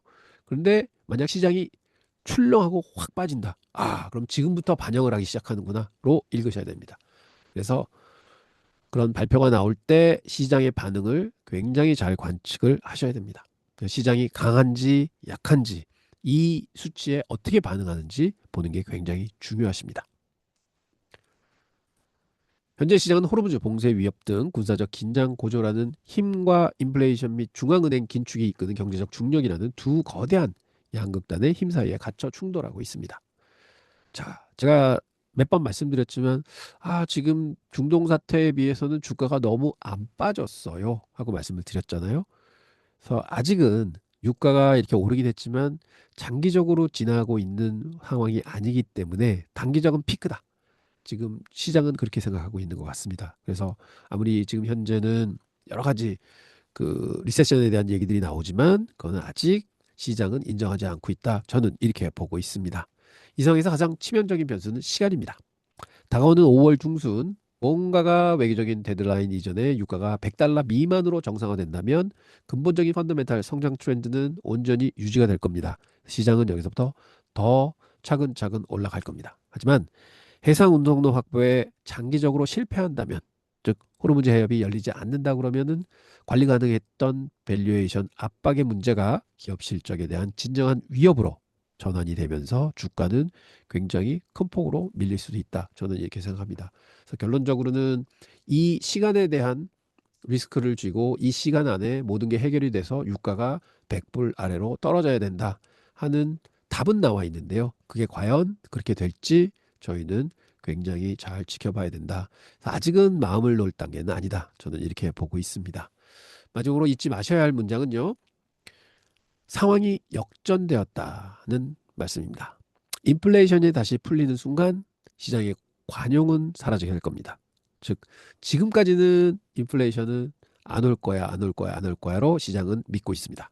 하지만 시간이 점점 지나면 그 한계는 굉장히 약해질 테고요. 그러다가 이제는 진짜 인플레이션이 오겠구나 하면은 시장은 폭락의 수순을 밟을 수밖에 없다. 그래서 지금 현재 저는 만약 그러한 수순으로 앞으로 한 2주 동안, 3주 동안 별다른 소식 없이 유가가 계속해서 100불 이상을 간다. 그럼 시장은 굉장히 공격에 빠질 테고 험악한 상태까지 갈 수도 있다. 저는 이렇게 봅니다. 하지만 퍼센테이지를 보자면 저는 그것이 해결될 게 한 70%까지 보고요. 30% 정도의 리스크는 아직 남아 있다. 이렇게 생각을 합니다. 근데 어떻게 보시면 너무 두려워할 바도 아닌 게 시장은 항상 이러한 테스트를 받아왔습니다. 그런 게 시장이었고 그렇기 때문에 리스크가 있는 거고 그런 리스크를 잘 헤쳐나가면서 투자를 하시면 또 수익이 그만큼 더 나는 거고 하는 게 시장이 아닌가 저는 이렇게 생각해 봅니다. 그래서 어떠셨는지요? 좀 지루하실 수도 있었습니다만 그래도 이러한 좀 매크로적인 펀더멘탈을 좀 보시면서 유가가 무조건 오른다고 나쁜 건 아니구나. 결국은 시장이 느끼는 인플레이션에 대한 우려, 압박 이런 게 중요하구나 하는 거를 다시 한번 생각해 보셔야 됩니다. 그래서 시장이라는 거는 참 요상한 게 뭐 1대1 대응은 아닌 것 같습니다. 그리고 저번에는 이렇게 대응했는데 요번에는 이렇게 대응할 수 있고요. 여러 가지 변수들이 있는 것 같고요. 자, 이제 장 시작하기 7분 남았습니다. 이렇게 뭐 양봉으로 지금 가리키고 있어 나쁘지 않은 상황이고, 그다음에 QQQ S&P 500, 그다음에 나스닥 지수도 0.75%뭐 이렇게 오르고 있어서 갭상승 출발이 예상이 됩니다. 그리고 현재 오르는 것들 보면은 시게이트가 4.27%, 그다음에 아트모스 에너지가 3.72%, 뭐 샌디스크가 3% 오르고 있고요. 웨스턴 디지털 3%, 좀 많이 빠졌던 메모리 업체들이 다시 쭉 올라오고 있고, 마이크론도 3% 오르고 있습니다. 그래서 메모리 쪽도 제가 한번 내일 아니면 모레 정도 저 영상 하나 만들어서 올려드리도록 하겠습니다. 지금 현재 호르무즈 해협 때문에 여러 가지 그 서플라이 체인이 잘 작동을 안 해서 좀 이득을 볼 회사 뭐 이제 이게 장기화되면 그 한국 사실은 지금 반도체 업체들도 이 중동 사태가 빨리 끝나지 않으면 서플라이 체인이 좀 망가져 가지고 공급을 받지 못해서 아마 생산이 조금 어려워지는 그런 입장에도 놓이게 될 것 같습니다. 그런 거 한번 종합적으로 제가 분석해서 말씀드리도록 하겠습니다. 조금 있으면 5분 있으면 시장이 시작을 합니다. 그래서 목요일 날은요, 참 시장이 그래도 트럼프 연설에 의해서 좀 개파라고 출발했다가 그래도 바로 올려줘서 결국은 좋게 끝났고, 금요일 날 쉬었고, 그다음에 주말에도 안 좋은 소식이 있었는데 그걸 이겨내고 올라와 있는 시장입니다. 그래서 시장은 굉장히 탄탄하다. 단 유가는 지금 굉장히 높게 붙어 있다. 그래서 유가 그래프 다시 한번 보시겠습니다만 지금 이게 크루드 오일입니다. 지금 저번에 피크 쳤을 때가 120불까지 갔었거든요. 죄송합니다. 이 미세먼지하고 이게 봄만 되면 제가 알러지 때문에 아, 죄송합니다. 지금 이런 상황이라서 오늘 시장은 갭상승을 해서 과연 장중에 어떤 뉴스를 어떻게 이겨낼지는 모르지만 제가 볼 때는 이 유가가 좀 하락을 많이 해줘야 된다. 그래서 아까 시작 전에는 유가가 꽤 빠졌습니다. 107불까지 빠졌었고요. 오늘 고가는 115불까지 갔었네요. 예. 그래서 유가가 지금 굉장히 많이 올랐습니다. 그래서 호르무즈가 빨리 풀려야 된다. 그러면 유가는 쭉 해서 100불 아래로 좀 내려와야 된다. 이렇게 보고 있습니다. 그런데 유가가 이렇게 올랐음에도 불구하고 지금 갭상승 출발한다는 거는 결국은 시장은 이게 조만간 끝날 거야로 예상을 하고 있다. 이렇게 생각을 합니다. 근데 저도 다른데 이제 사이트 가끔 보면은요, 저런 뉴스들을 바로바로 이렇게 진행해 주시고 알려주시고 하는 거 보면 진짜 실력들이 굉장히 많으신 것 같으세요. 저는 그런 굿즈는 못 됩니다. 저는 약간 단기적이라서, 장기적이라서 그런 단기적인 뭐 이 종목은 어떤 뉴스가 있고 이 종목은 어떻게 보이고 하는 거는 저는 기업 분석하려고 해도 한 1시간 넘게 걸리거든요. 뭐 사실은 주식 하나 살려고 그러면 한 2, 3일 고민하죠. 그런 분들은 이제 다른 탤런트를 가지고 계신 것 같습니다. 자, 이제 장 시작하기 15초 전입니다. 한번 이때가 제일 이제 기다려지는 부분인데요. 저기 한번 또 보도록 하겠습니다. 예, 장 시작했습니다. 지금 보면 현재 저는 보통은 옆에 이렇게 제 관심 종목들 집어넣어 놓고요. 이렇게 봅니다. 그러면 이제 맥세븐 같은 경우는 뭐 플러스 마이너스 보합 수준에 시작을 하고 있고요. 이제 눈에 띄는 거는 메타 1% 오르고 있고, 그다음에 TSM 0.4%, 코어이브가 80%까지 올라왔었는데 좀 밀리고 있네요.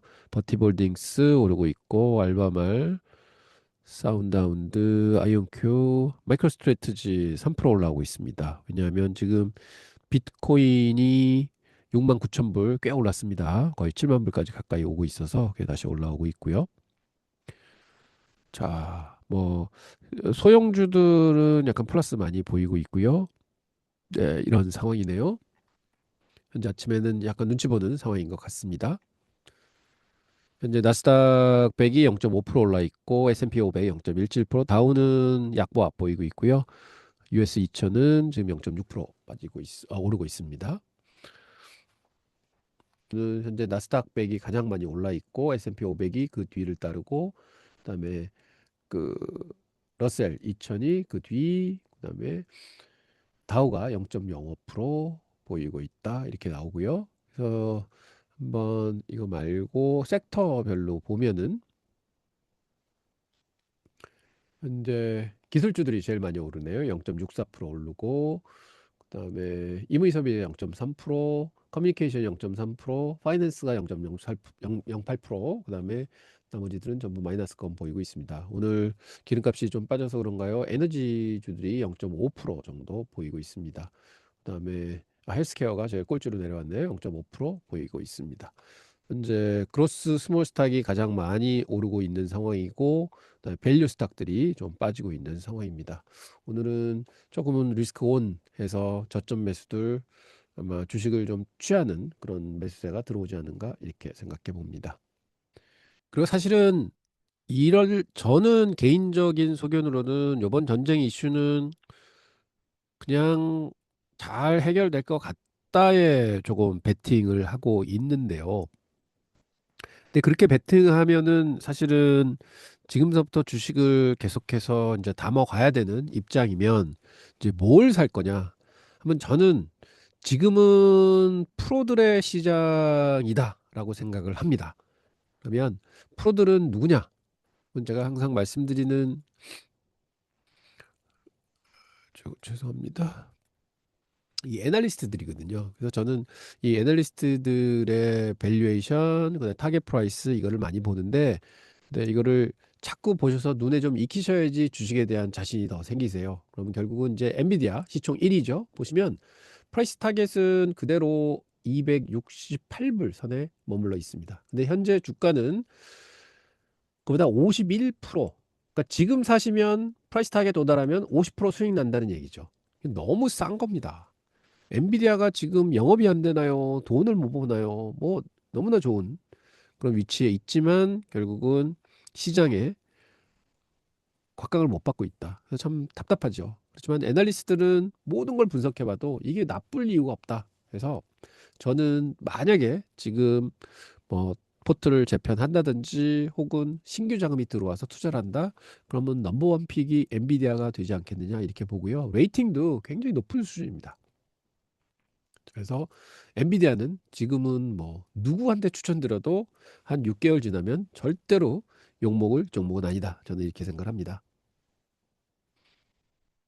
네, 아이고 감사합니다. 오셔서 예, 좋은 밤 되십시오.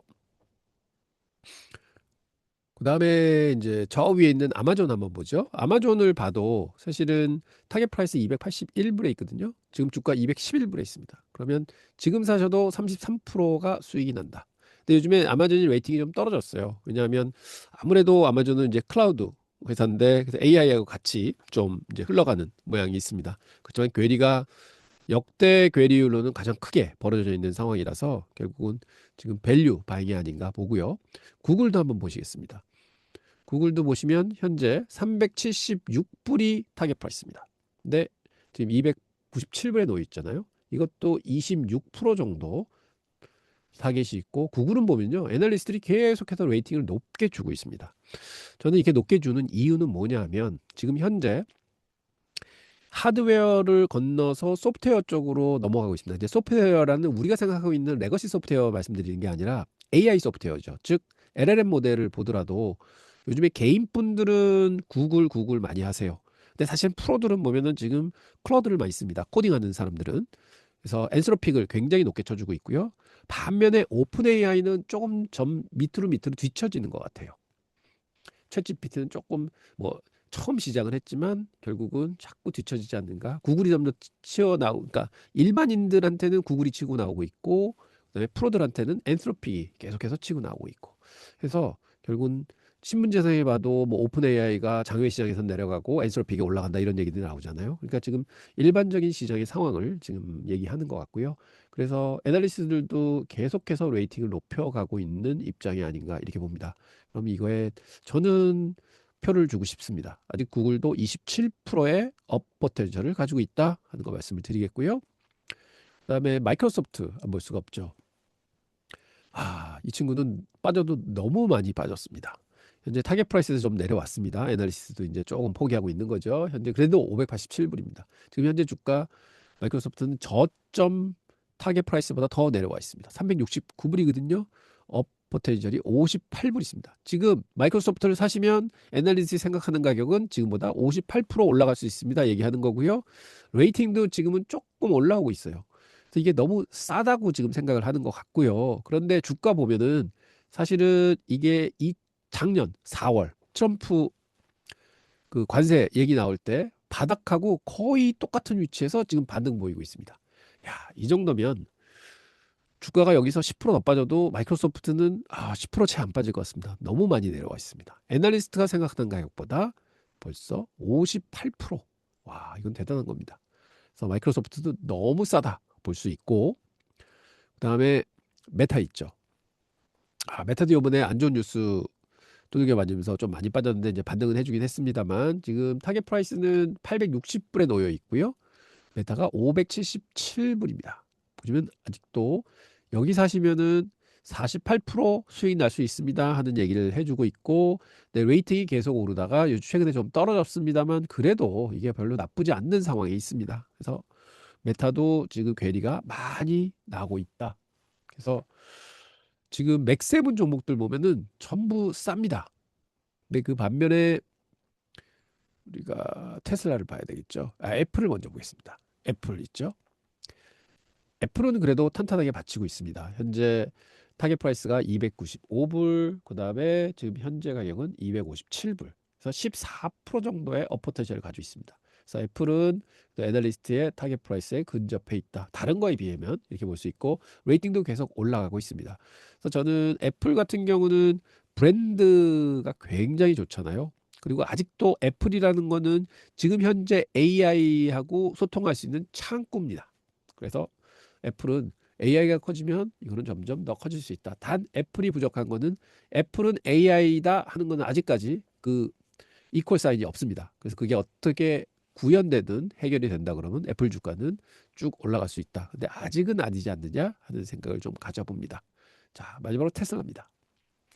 테슬라 최근에 좀 많이 밀렸죠. 여기서부터 많이 밀렸는데, 그래도 보면 프라이스 타겟은 뭐 지금 레이팅은 올라가고 있지만 프라이스 타겟은 416불인데 364불에 놓여 있습니다. 아직 14%, 그러니까 애플하고 거의 비슷한 수준에 놓여 있고요. 그래서 다른 M7에 비해서는 괴리가 많이 벌어져 있는 상황은 아니다, 이렇게 볼 수 있겠습니다. 그래서 테슬라의 숙제는 과연 AI를 이 자동차에 어떻게 접목을 시킬 거냐, 테슬라는 어떻게 변환이 될 거냐 하는 과제가 있고요. 그다음에 스페이스X가 이제 상장을 합니다. 그럼 상장하면서 과연 테슬라한테는 어떤 영향을 미칠 거냐 하는 게 굉장히 불확실성이 높기 때문에 지금 주가가 많이 눌려 있다. 그래서 테슬라가 좀 저 구간을 탈피하려고 그러면 결과적으로는 로보택시에서 좋은 뉴스가 좀 나와야 되고, 휴머노이드 로봇 이런 쪽에서 좋은 뉴스가 나와야 되지 않느냐 이렇게 좀 생각하고 있습니다. 테슬라는 조금 더 지켜봐야 된다.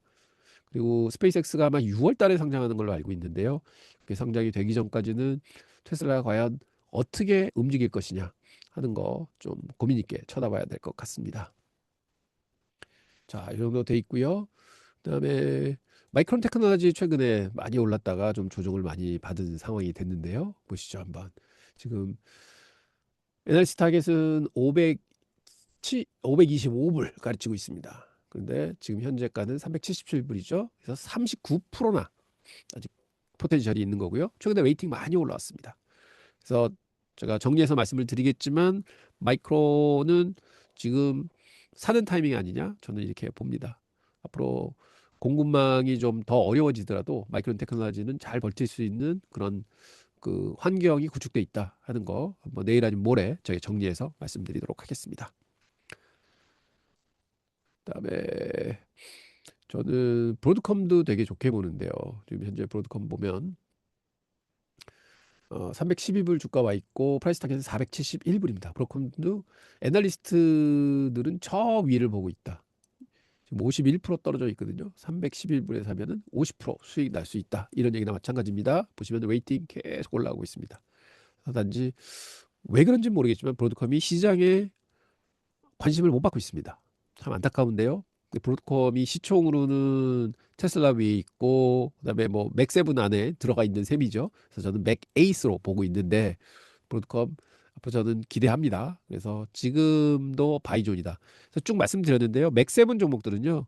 지금 저평가 구간이다. 이렇게 봅니다. 그래서 맥세븐을 싼다면은 애플 빼고 테슬라 빼고 나머지 5개 만약에 브로드컴을 넣는다 그러면 이 6개 정도는 지금 자신 있게 좀 사서 묻어두셔도 앞으로 한 여름 전까지는 좋은 소식이 있을 거다. 이렇게 저는 보고 있습니다. 지수 대비 아웃퍼포할 수 있는 종목들이다. 이렇게 생각합니다.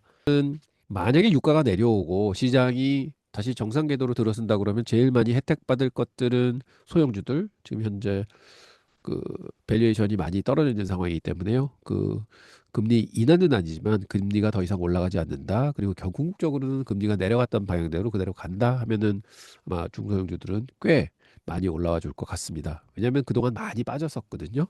그런 점 보면. 그래서 지금 현재 저는 수익률을 위해서 이제 전쟁을 끊는다는 시나리오를 믿는다 그러면 위해서는 아까 지금 보여드렸던 대형주 위주로 해서 낙폭 과대주들의 베팅을 하고 그게 어느 정도 수익 실현이 되면 그 다음에 중소형주 중에서 이제 빨리 올라오는 종목들이 보일 겁니다. 그럼 거기에 이제 편승하는.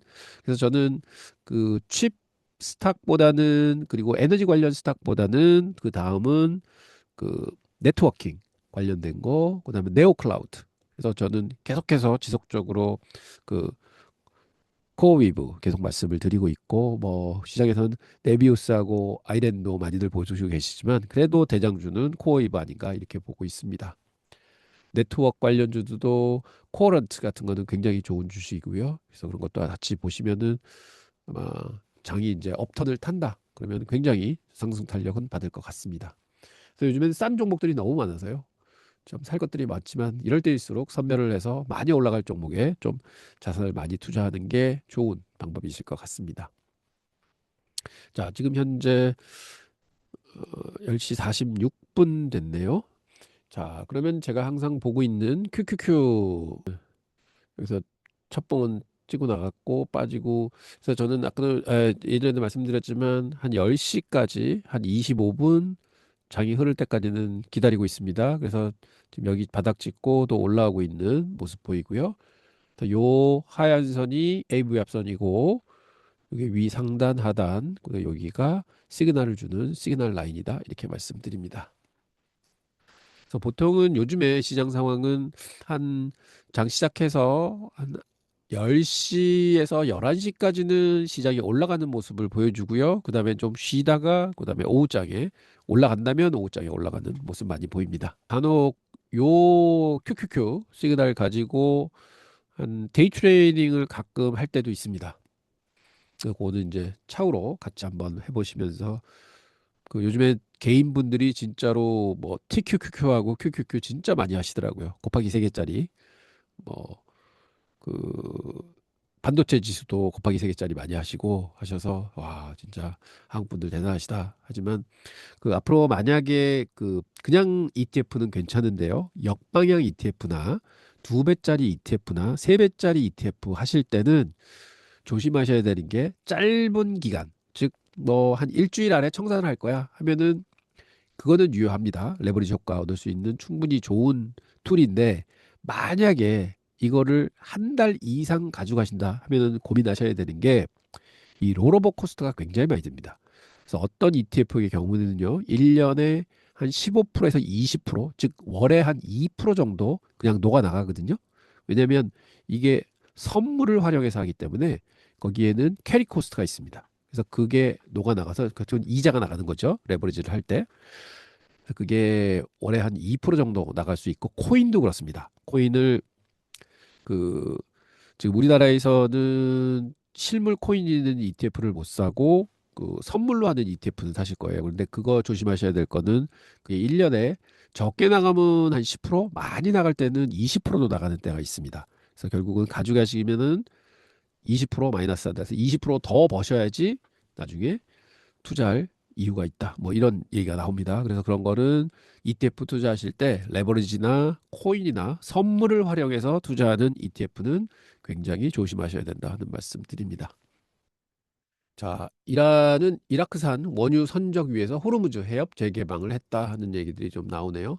선별적 통과 허용, 수백만 배럴의 원유 시장 재유입 가능성 하는데 아직 그 기름은 뭐 이렇게 크게 변하고 있는 것 같지 않습니다. 도리어 아침에 이제 플러스로 전환을 했고요. 그래서 이 호르무즈 이란에서 좀 아주 확 큰 딜이 하나 나와야지 이렇게 훅 떨어질 수 있을 것 같습니다. 자, 큐큐큐 오늘 최고치로 가고 있습니다. 지금 20분 지났고요. 저는 1시간 지날 때까지 그냥 지켜보도록 하겠습니다. 그리고 이제 오늘 좀 말씀드리려고 했던 부분이 뭐가 있냐면 그 맥스 드로우다운이라는 거에 대해서 좀 말씀을 드리겠습니다. 자, 이게 MDD라고 그러는데요. 이거를 좀 보셔야 되는 이유는 뭐냐? 일단 저희가 지수를 한번 보겠습니다. S&P 500 기준으로 보면요. 이게 이제 일봉입니다. 자, 이게 일봉의 그래프고 여기 있는 밑에 있는 섹션이 MDD, 맥시멈 드로우다운이라고 합니다. 그래서 여기 보면은 지금 86%를 보이거든요. 이게 무슨 말이냐? MDD라는 게 뭐냐면 과거로 쭉 돌아가 보면 여기서 투자했으면 요만큼 손해 봤잖아요. 이걸 드로우다운이라고 합니다. 그다음에 여기서 최고점에서 투자했으면 최저점까지 손해 봤습니다. 얼마 손해를 봤느냐? 여기서부터 여기까지 치면은 저점하면 9.7% 빠졌거든요. 요것도 드로우다운입니다. 즉 과거로 돌아가서 저점, 고점을 연결했을 때 드로우다운이 얼마냐. 그래서 이런 드로우다운을 쭉 모아봤더니 최대인 게 86%였다는 거죠. 그럼 그게 언제냐? 저 뒤였겠죠. 자, 이 뒤까지 갑니다. 여기서부터 주가가 이게 언제냐면은 1927년도입니다. 그럼 이게 대공황 때거든요. 그럼 여기서부터 여기까지 빠진 거죠. 이렇게 빠집니다. 이게 얼마 빠지냐? 86% 빠진 겁니다. 즉 고점 투자해서 저점까지 얼마나 빠졌느냐? 그게 MDD죠. 근데 이거는 1927년이니까 생각하실 필요 없고 자, 그래서 이제 역사적으로는 미국 시장도 86%가 빠졌었다 하는 것만 알고 계시면 되고, 그거는 대공황 때니까 금융 시스템도 그랬고, 경제적인 바탕도 그랬고, 그렇게 될 수밖에 없는 연이었고요. 지금 먼슬리로 나옵니다만. 그래서 맥스 드로우다운은 이제 폐기하고 이 드로우다운을 보시면 됩니다. 그래서 최근 5년 동안의 드로우다운을 보자. 그러면 여기가 가장 높은 선이잖아요. 그럼 이렇게 보면 27%가 나옵니다. 여기 언제냐면 여기 날짜가 나오는데 2022년 10월 10일입니다. 그럼 그게 언제서부터 빠지느냐? 2021년 12월 27일부터 빠집니다. 즉 2022년 장세죠. 여기서 금리 인상하면서 22년까지 1년 동안에 얼마가 빠졌냐? 대충 28% 그때 지수가 빠졌습니다. 자, 그러면 지수가 금리라는 복병을 받으면 28%도 빠질 수 있구나. 그래서 최근에 와서 금리에 자꾸 쩔쩔매는 게 이제 저 이유입니다. 사실은 금리하고 주가하고는 굉장히, 즉 금리하고 경제하고도 관련이 있지만 주가하고는 굉장한 관계가 있죠. 그래서 금리가 만들어준 최대의 하락은 28%였다. 그래서 28%를 잣대로 가지고 계시면 됩니다. 자, 그래서 맥스 드로다운 보시는 번 말씀드렸고, 그러면 그 다음에 언제 또 오느냐? 쫙 보면은 요게 21%짜리가 하나 있습니다. 요게 언제냐면 지난 작년 4월이죠. 트럼프 관세. 그러니까 이때도 되게 많이 빠졌던 거예요. 그럼 지나고 보면 보이지만 이때 샀어도 되는데 이때 샀어도 돼. 뭐 여기까지 올라왔으니까 언제든지 샀어도 돈은 벌었습니다. 그래서 이때가 진짜로 바겐세일을 한번 줬다. 그리고 사실 보면 최근도 드로우다운이 얼마까지 내려오느냐 여기 보시면은요 9%까지 거의 9.9% 10% 정도 빠졌죠. 저기 자 여기서부터 10%가 빠졌다. 즉 이때 빠진 거에 절반 빠진 거고요. 이때 빠진 거에 3분의 1 빠진 겁니다. 자 그럼 여기서 이제 과연 사야 되는가? 이만큼 올라온 거죠. 하나, 둘, 3, 4일 올라온 겁니다. 이게 바닥일까? 진짜 어려운 국면인데 그럼 드로우다운은 왜 보시는 거냐? 이 정도 느껴보시라는 거죠. 지금 이때에 작년 4월에 절반 지금 빠진 거다. 그러면 만약에 여기서부터 5%더 빠진다? 저는 무조건 살 것 같습니다. 작년 그 트럼프 관세보다는 조금 더 덜 빠진 거니까. 그 다음에 유가가 진짜로 3개월 동안 쭉 간다? 그래서 물가가 막 올라간다? 그래서 금리가 막 올라간다? 하면은 저는 그 2022년으로 돌아가서 이때를 한번 볼 것 같습니다. 그러면 이때 30%, 28% 빠졌다고 말씀을 드렸죠. 그래서 만약 고점 대비해서 진짜 10% 정도 터치를 했었는데 이게 조금 더 빠져서 잠깐만요. 한 20% 빠지기 시작한다. 그러면 요때거든요. 여기거든요. 그러니까 대충 이 정도 선에 온다. 그럼 그게 5,558입니다. S&P 500 기준으로. 그럼 저는 저 때도 무조건 살 것 같습니다. 자, 그래서 이런 거를 보시는 이유는 이런 거 다 메모를 해 놓으시고요. 혹은 그래프로 그려 놓으시면 돼요.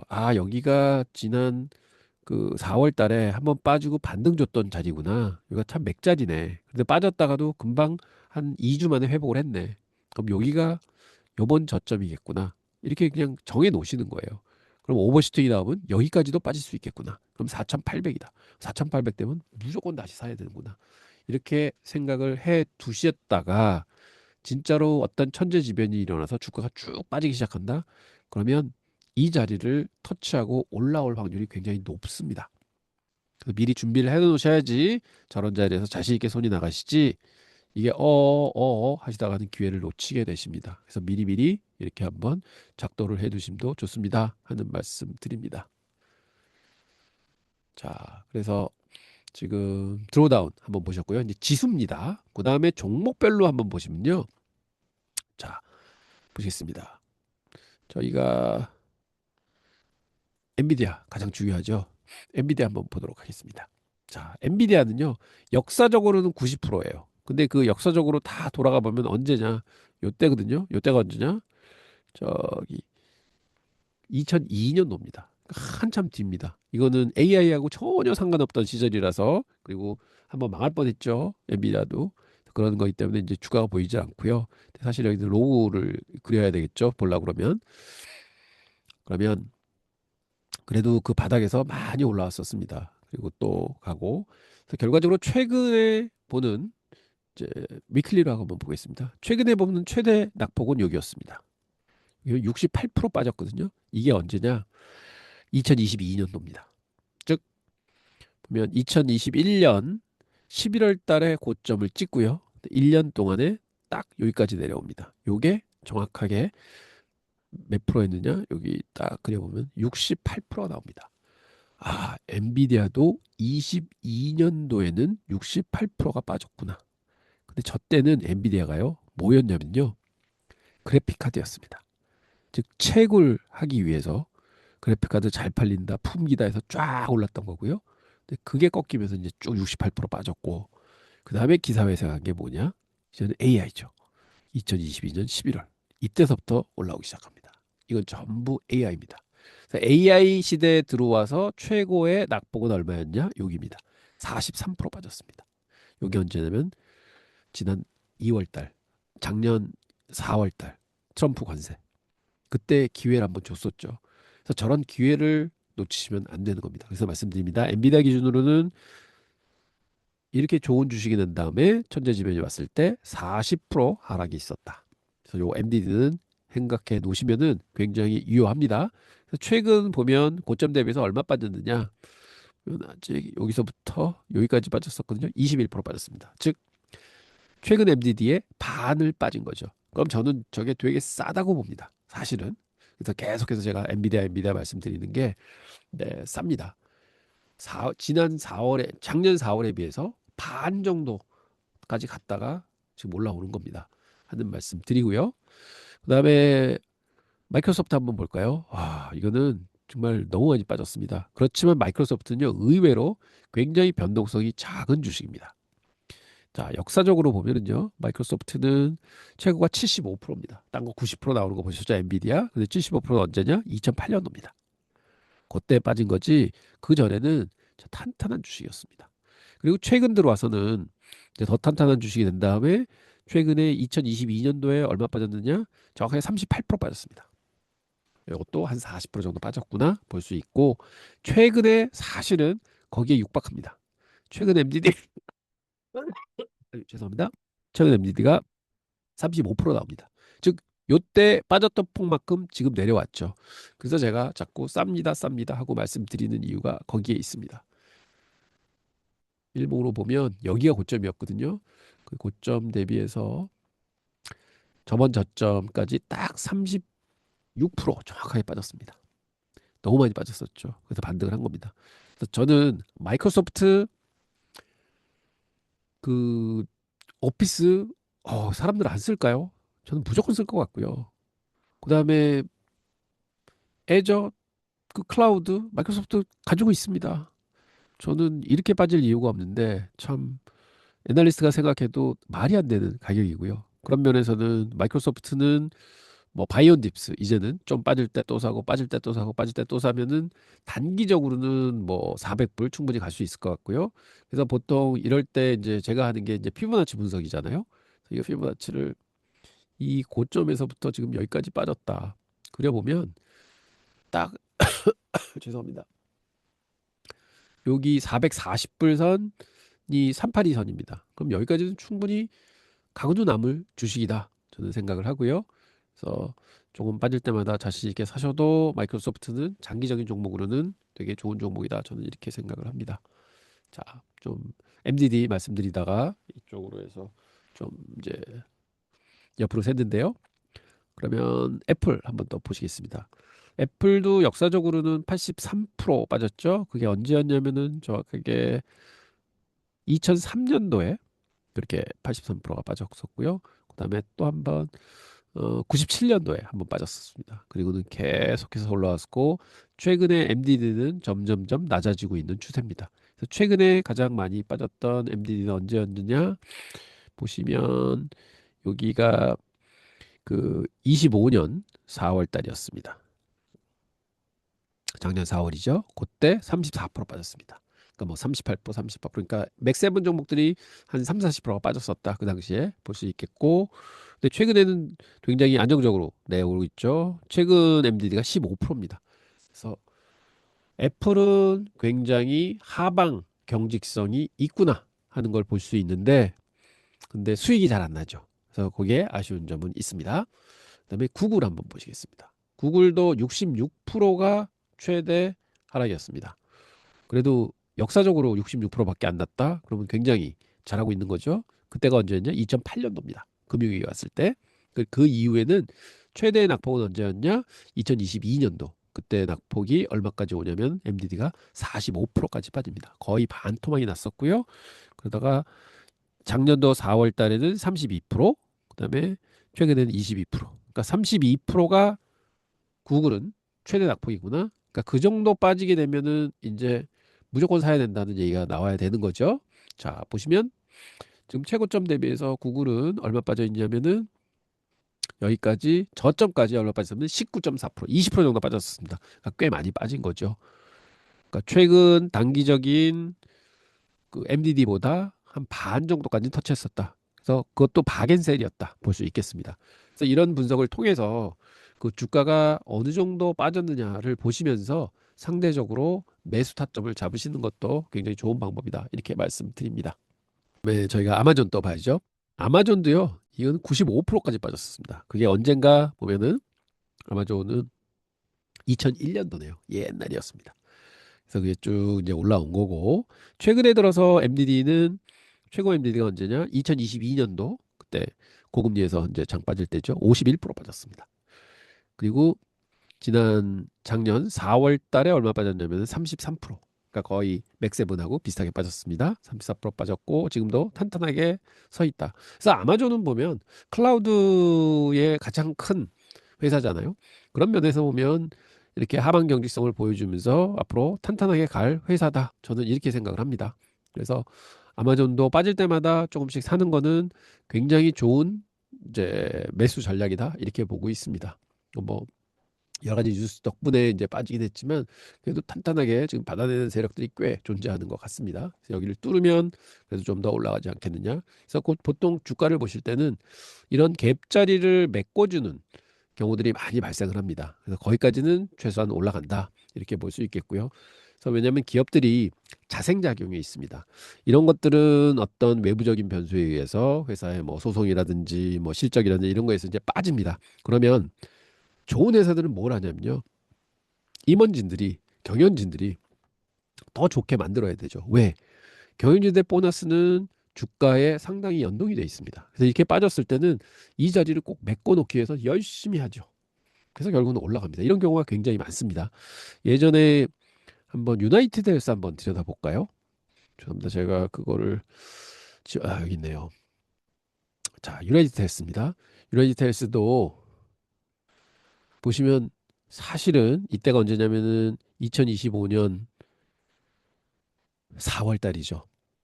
그때 주가가 590불 하던 회사입니다. 이 500, 4, 500불, 500불 이상의 굉장히 장기간 머물러 있던 아주 우량 회사입니다. 그래서 모든 포트폴리오 매니저들이 인슈런스, 헬스 인슈런스 그러면은 이거를 꼭 담았죠. 소위 우리나라로 치면 삼성생명이란 뭐 삼성입니다. 헬스 인슈런스. 그런데 이게 안 좋은 얘기가 악재들이 터지고 하면서 얼마까지 내려오냐? 반토막이 납니다. 단기간에.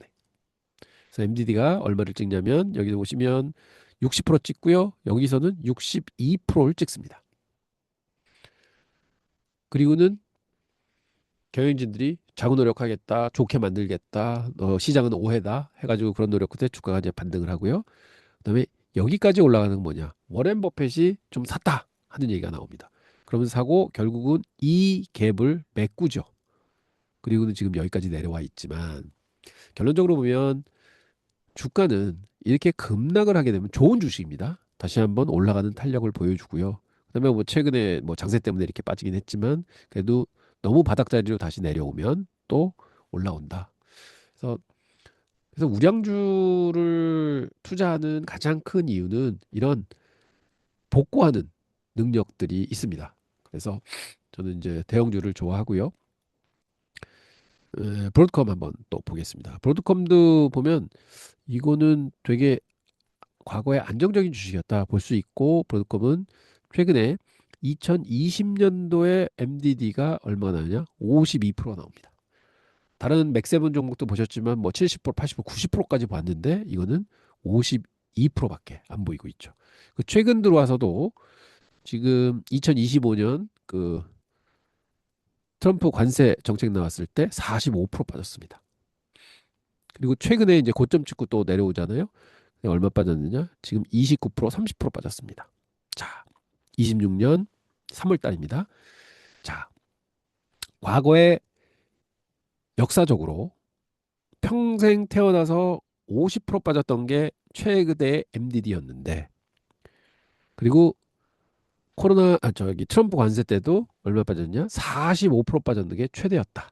근데 최근에 실적도 좋고 다 좋은데 30%까지 빠졌다. 그러면 꽤 많이 빠진 걸로 볼 수 있습니다. 저는 그렇게 생각합니다. 그래서 브로드컴 계속 뭐 매수 저는 유지하고 있는 게 이제 거기에 있고요. 그래서 보면 꽤 그렇게 뭐 많이 빠지지 않은 것 같은데 보시면 이 고점 대비해서 여기 저점까지 딱 30% 빠졌습니다. 그러니까 많이 빠진 거죠. 그 실적에 비해서. 그래서 결론은 저는 이렇게 긴 에너지를 만들었다? 그러면 가야 되지 않느냐. 그래서 저는 이게 좀 많이 올라가 줬으면 좋겠다 하는 생각을 가지고 있고요. 그래서 뭐 목표치를 한번 이제 작도를 해 본다고 치면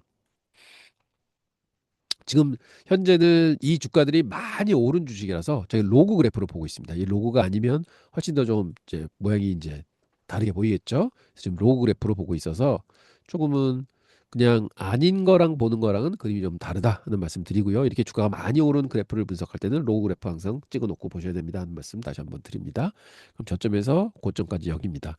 현재 382선에 부딪히고 있거든요. 딱 여기잖아요. 맥자리 지지, 그다음에 여기 뚫고 내려왔지만 바로 또 올라옵니다. 그래서 저는 여기가 단기적으로는 바닥이 아니겠는가 이렇게 생각을 하고요. 기술적으로는요. 그러면 얘가 상방으로 간다 그러면 얼마나 가겠느냐 하면은 제가 항상 말씀드리지만 그걸 한번 보기 위해서는 이걸 좀 더 올리는 거죠. 그래서 요 정도면 충분히 맥자리를 다 건드렸죠. 여기도 건드리고 여기도 건드리고 이 정도면 되겠다. 그럼 요 자리가 어디냐? 딱 436불 자리입니다. 그러면 지금 311불인데 저게 앞으로 120불이 더 오른다는 소리 아니에요? 와우. 그러면 적어도 앞으로 33%, 40% 정도는 오를 수 있겠구나. 볼 수 있습니다. 저는 저 정도 충분히 갈 수 있다고 보고요. 내용 면에서도 그렇고요. 브로드컴 저는 굉장히 좋게 봅니다.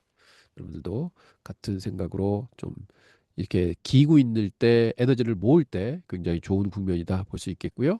그래서 이왕 이렇게 보셨으니까 다시 한번 그 TTM 스키즈로 한번 보죠. 이게 이제 주봉으로 봐야 됩니다. 이렇게. 그럼 과연 어떤 그림을 보이고 있을까? 여기 TTM 스키즈가 빨간불이 계속 켜지고 있죠. 이게 파란불로 전환이 되면 그때부터는 매수 시그널입니다. 여기도 보면 파란불로 계속 오죠. 이렇게 빨간불 켜지고 있다가 양봉을 수렴해서 이제 파란불이 켜지게 되면 기회인데 여기는 한번 또 접근은 갔습니다만 결국은 이렇게 에너지를 쭉 모으고 그 다음에는 핀다 하는 거 볼 수 있겠고 지금도 에너지를 굉장히 많이 모으고 있는 순간입니다. 보통 이렇게 되면 이럴 때도 보통은 어떻게 하냐면요. 이렇게 해서 이제 오르게 되면 여기다가 이제 박스권을 그려서 죄송합니다. 제가 한번 보여드릴게요. 이제 여기서 이제 거래가 터지고 이렇게 됐잖아요. 그러면 여기를 그려서 보통은 여기가 이제 돌파를 할 때 사주는 거거든요. 그럼 이때 매수를 하시던지 혹은 이제 꺼졌다가 여기서 이제 매수를 하시던지 하는 이제 보통 행태를 취합니다. 그럼 수익이 많이 났던 그런 과거 경험이 있기 때문에 이것도 현재도 보시면은 지금 요게 초록불로 전환을 한다. 그러면 만약 여기서 이제 전환을 하게 된다. 그럼 저는 바이존을 여기 항상 여기 보면 이제 쭉 이런 것들이 이제 걸려 있는 맥자리가 한 요 정도, 요 정도, 요 정도 이제 구간이 되겠죠. 그럼 이 구간 안에 그러면 320불 선 전후가 됩니다. 그럼 거기를 돌파한다. 그럼 초록불로 바뀌었다. 그러면 결국은 이게 매수 타이밍이 아닌가 저는 이렇게 보고 있습니다. 그래서 이런 기술적 분석을 하는 이유는요. 많은 분들이 똑같이 보고 있을 거거든요. 좋은 주식들은. 그러면 그런 돌파 자리가 도달하게 되면 매수가 많이 들어옵니다, 사실은. 그래서 거기서부터 이제 이렇게 주가가 전세가 역전되는 경우도 많이 있고요. 그러니까 사실은 그림 보면은 요때하고 너무 같잖아요. 보세요. 아이고, 이게 뭐 잘못 들어가 있네요. 죄송합니다.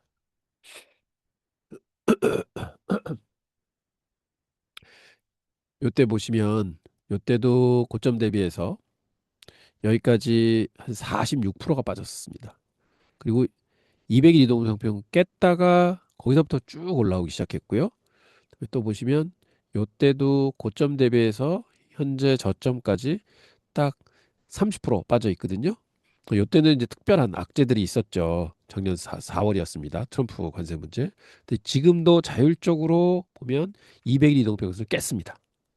그리고 여기서 지금 올라오고 있는 와중이거든요. 그래서 기술적으로 봐도 지금 200일 이평을 상향 돌파한다 여기서. 그럼 그때가 이제 맥자리다. 그러니까 거기서 326불 선이에요. 그래서 지금은 만약 브로드컴에 관심이 있으시면 지금 사시는 것보다는 올라가는 거를 확인하시고 200일 이평선을 돌파할 때 매수하시는 거는 좋은 기회인 것 같다. 혹은 TTM 스퀴즈 지표가 파란 불이 켜지면서 상승 돌파하는 그림이 나온다. 그럼 그때도 사시는 게 정답인 것 같다. 이렇게 봅니다. 브로드컴은 워낙 지금 좋은 자리에 있기 때문에 다시 한번 말씀드렸고요. 테슬라 한번 보겠습니다. 테슬라도 사실은 고점 대비해서 많이 빠졌어요. 근데 이때처럼도 고점에서 200일 이동평균선 뚫고 내려왔다가 다시 이제 올라와서 계속 좀 올라왔던 거잖아요. 지금 다시 200일 이동평균 아래로 내려와 있습니다. 그래서 여기가 사실은 뭐 지지저항 맥자리입니다. 되게 중요한 맥자리고요. 그래서 여기를 잘 버티고 있으면서 이제 올라가면은 좋은데 결론은 지금 일봉으로 봐도 굉장히 이제 중요한 맥자리에 와 있고 그다음에 지금 고점 대비해서 꽤 많이 최근에 이제 밀려 내려와 있죠. 지금 여기 저점까지 치면은 30% 정도가 밀려 있습니다. 그래서 테슬라도 뭔가 터지면 관심 받으면서 좀 쭉쭉 올라갈 종목인데 아직은 그런 모습이 안 보인다. 좀 안타깝습니다. 힘이 너무 없습니다. 그리고 TTM 스퀴즈 봐도 이제 제가 이걸 놓쳤었는데 지금 이제 이렇게 플러스 전환이 됐잖아요. 그럼 이렇게 되면 이제 뭐를 보시냐면요. 일봉으로 넘어가세요. 지금 이렇게 해서 이제 플러스가 나오기 시작했습니다. 그러면 보통은 거래량이 터지면서 박스권을 돌파하는 게 이제 필요한데 그러면 그 박스는 어떻게 하느냐? 자, 여기 저점 그다음에 죄송합니다. 이거를 좀 저기를 하도록 하겠습니다. 세팅해서 이게 지금 백그라운드가 됐습니다.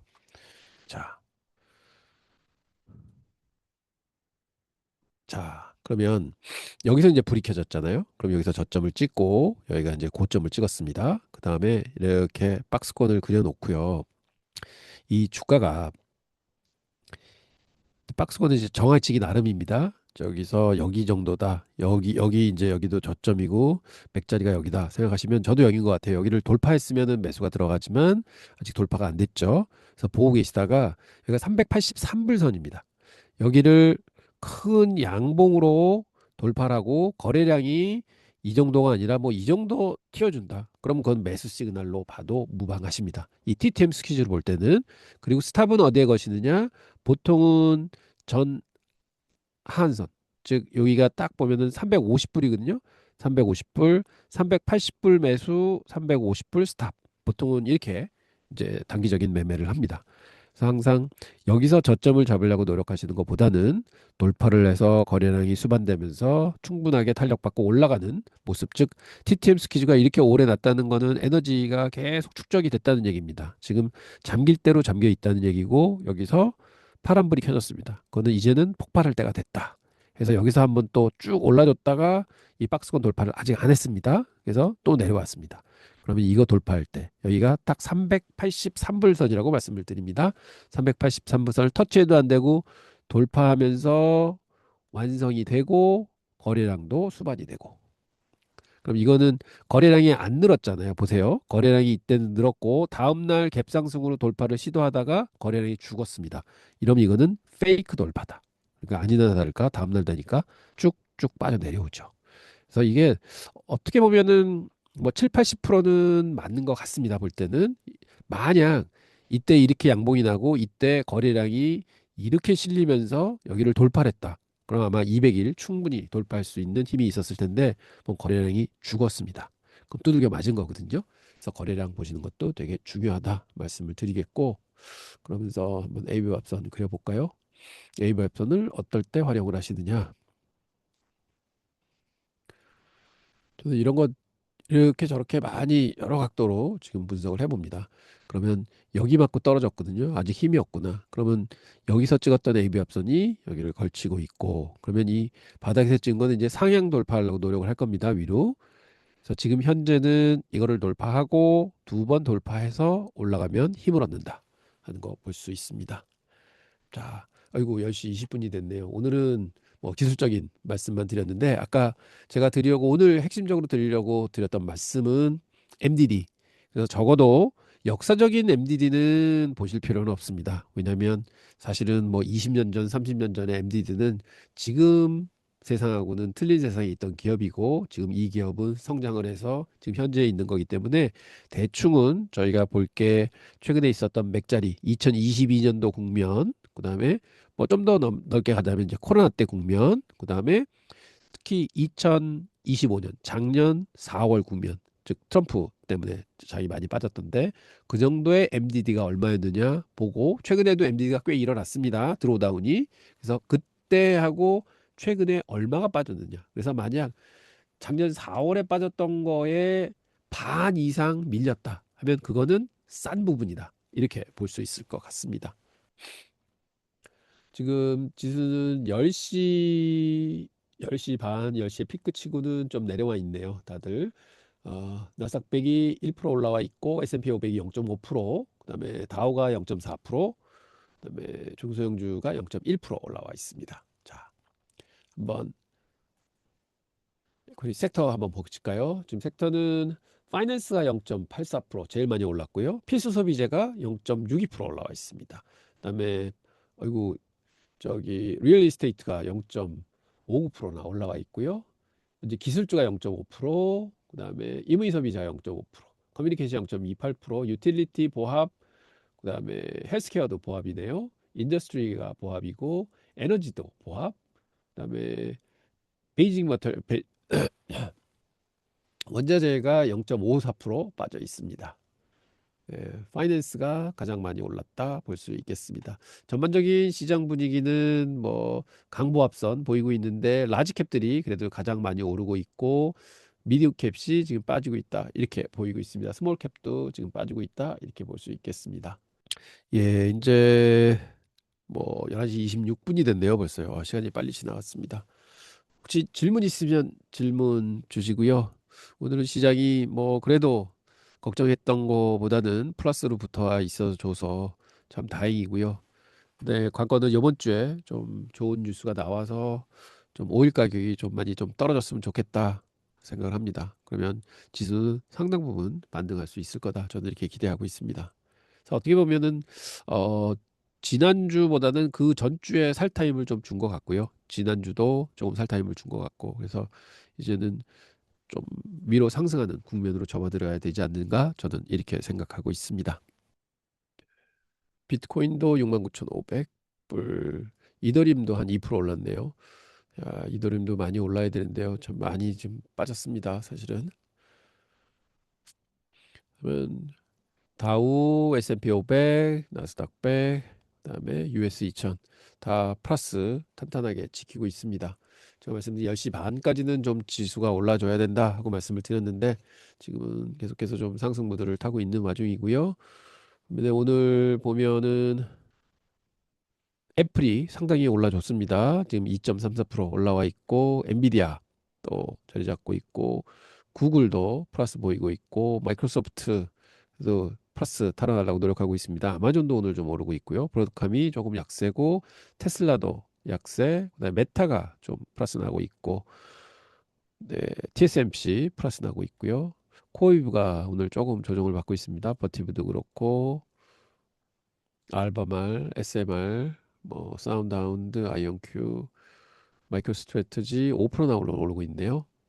피그마 있고 알리바바, 모바일. 모빌라이는 제가 그렇게 밀던 종목인데 요즘에 많이 처지고 있습니다. 하지만 자율주행 저는 믿고 있거든요. 그래서 이때 뭐 로보트기까지 나오면서 한번 뚝 뚫게 봤더니 굉장히 많은 조정을 했습니다. 그래서 이 자리는 이제 저점을 바닥을 찍고 올라왔기 때문에 결론은 이 200일 이동 평균선을 언제 터치할 거냐. 그래서 좀 회사 측에서 좋은 뉴스들이 많이 나와줘야 되는데 현재 기술적으로는 뭐 바운스는 시작한 것 같습니다. 저는 모바일 아이 아직 좋게 보고 있습니다. 자, 이제 11시 30분이 됐습니다. 오늘은 여기서 마감할까 합니다. 정세는 지금 그렇게 나쁘지 않지만 아직도 제가 좀 우려스러운 거는요. 이제 크게 빠지지 않는 이상은 우리 현재 오늘 대비해서 마이너스 0.45%에 놓여 있습니다만 이게 좀 크게 빠져서 빨리 100불 아래로 가야만 좀 시장이 더 안정을 찾을 거다. 저는 이렇게 생각을 합니다. 그래서 세상의 모든 시선은 지금 오일로 집중돼 있다. 이렇게 말씀드려도 과언은 아닌 것 같습니다. 그래서 결국은 오일 그러면 호르무즈하고 연관이 돼 있다. 호르무즈가 빨리 개방이 돼야 된다. 그래서 호르무즈가 개방이 되면은 뭐 트럼프도 이제 더 이상은 뭐 철수 얘기를 하지 않을까 이런 얘기 생각이 듭니다. 결국은 지금은 뭐 중동 뉴스에서 일희일비하는 장세인데 결국은 따져보면은 일주일 전서부터는 시장이 계속 오르는 추세였습니다. 지금도 오르는 추세고, 그래서 이런 추세는 결과적으로 시장이 생각하는 거는 오일은 단발성이었다. 크게 영향을 안 미칠 거다. 그러니까 빨리 호르무즈 열어라. 그럼 우리는 갈 길을 가겠다. 이런 주장을 계속하고 있는 것 같습니다. 그래서 그대로 좀 이어줬으면 좋겠고요. 여러분들 오늘 고생 많으셨습니다. 지금 장세는 나쁘지 않은 것 같습니다. 오늘은 장이 잘 오후까지 플러스권으로 좀 끝났으면 좋겠고요. 그래서 결국은 금주의 관건은 호르무즈가 개방이 되느냐 안 되느냐 관건인 것 같고 거기에 따라서 기름값이 내려오느냐가 주시장에 단비를 줄 수 있느냐 하는 관건인 것 같습니다. 오늘도 고생 많으셨고요. 내일은 요 녹화 영상 잘 편집해서 올려드리도록 하겠습니다. 더 좋은 영상 가지고 여러분들 찾아뵙겠고요. 오늘 밤늦게까지 노고 많으셨습니다. 다시 뵙도록 하겠습니다. 감사합니다.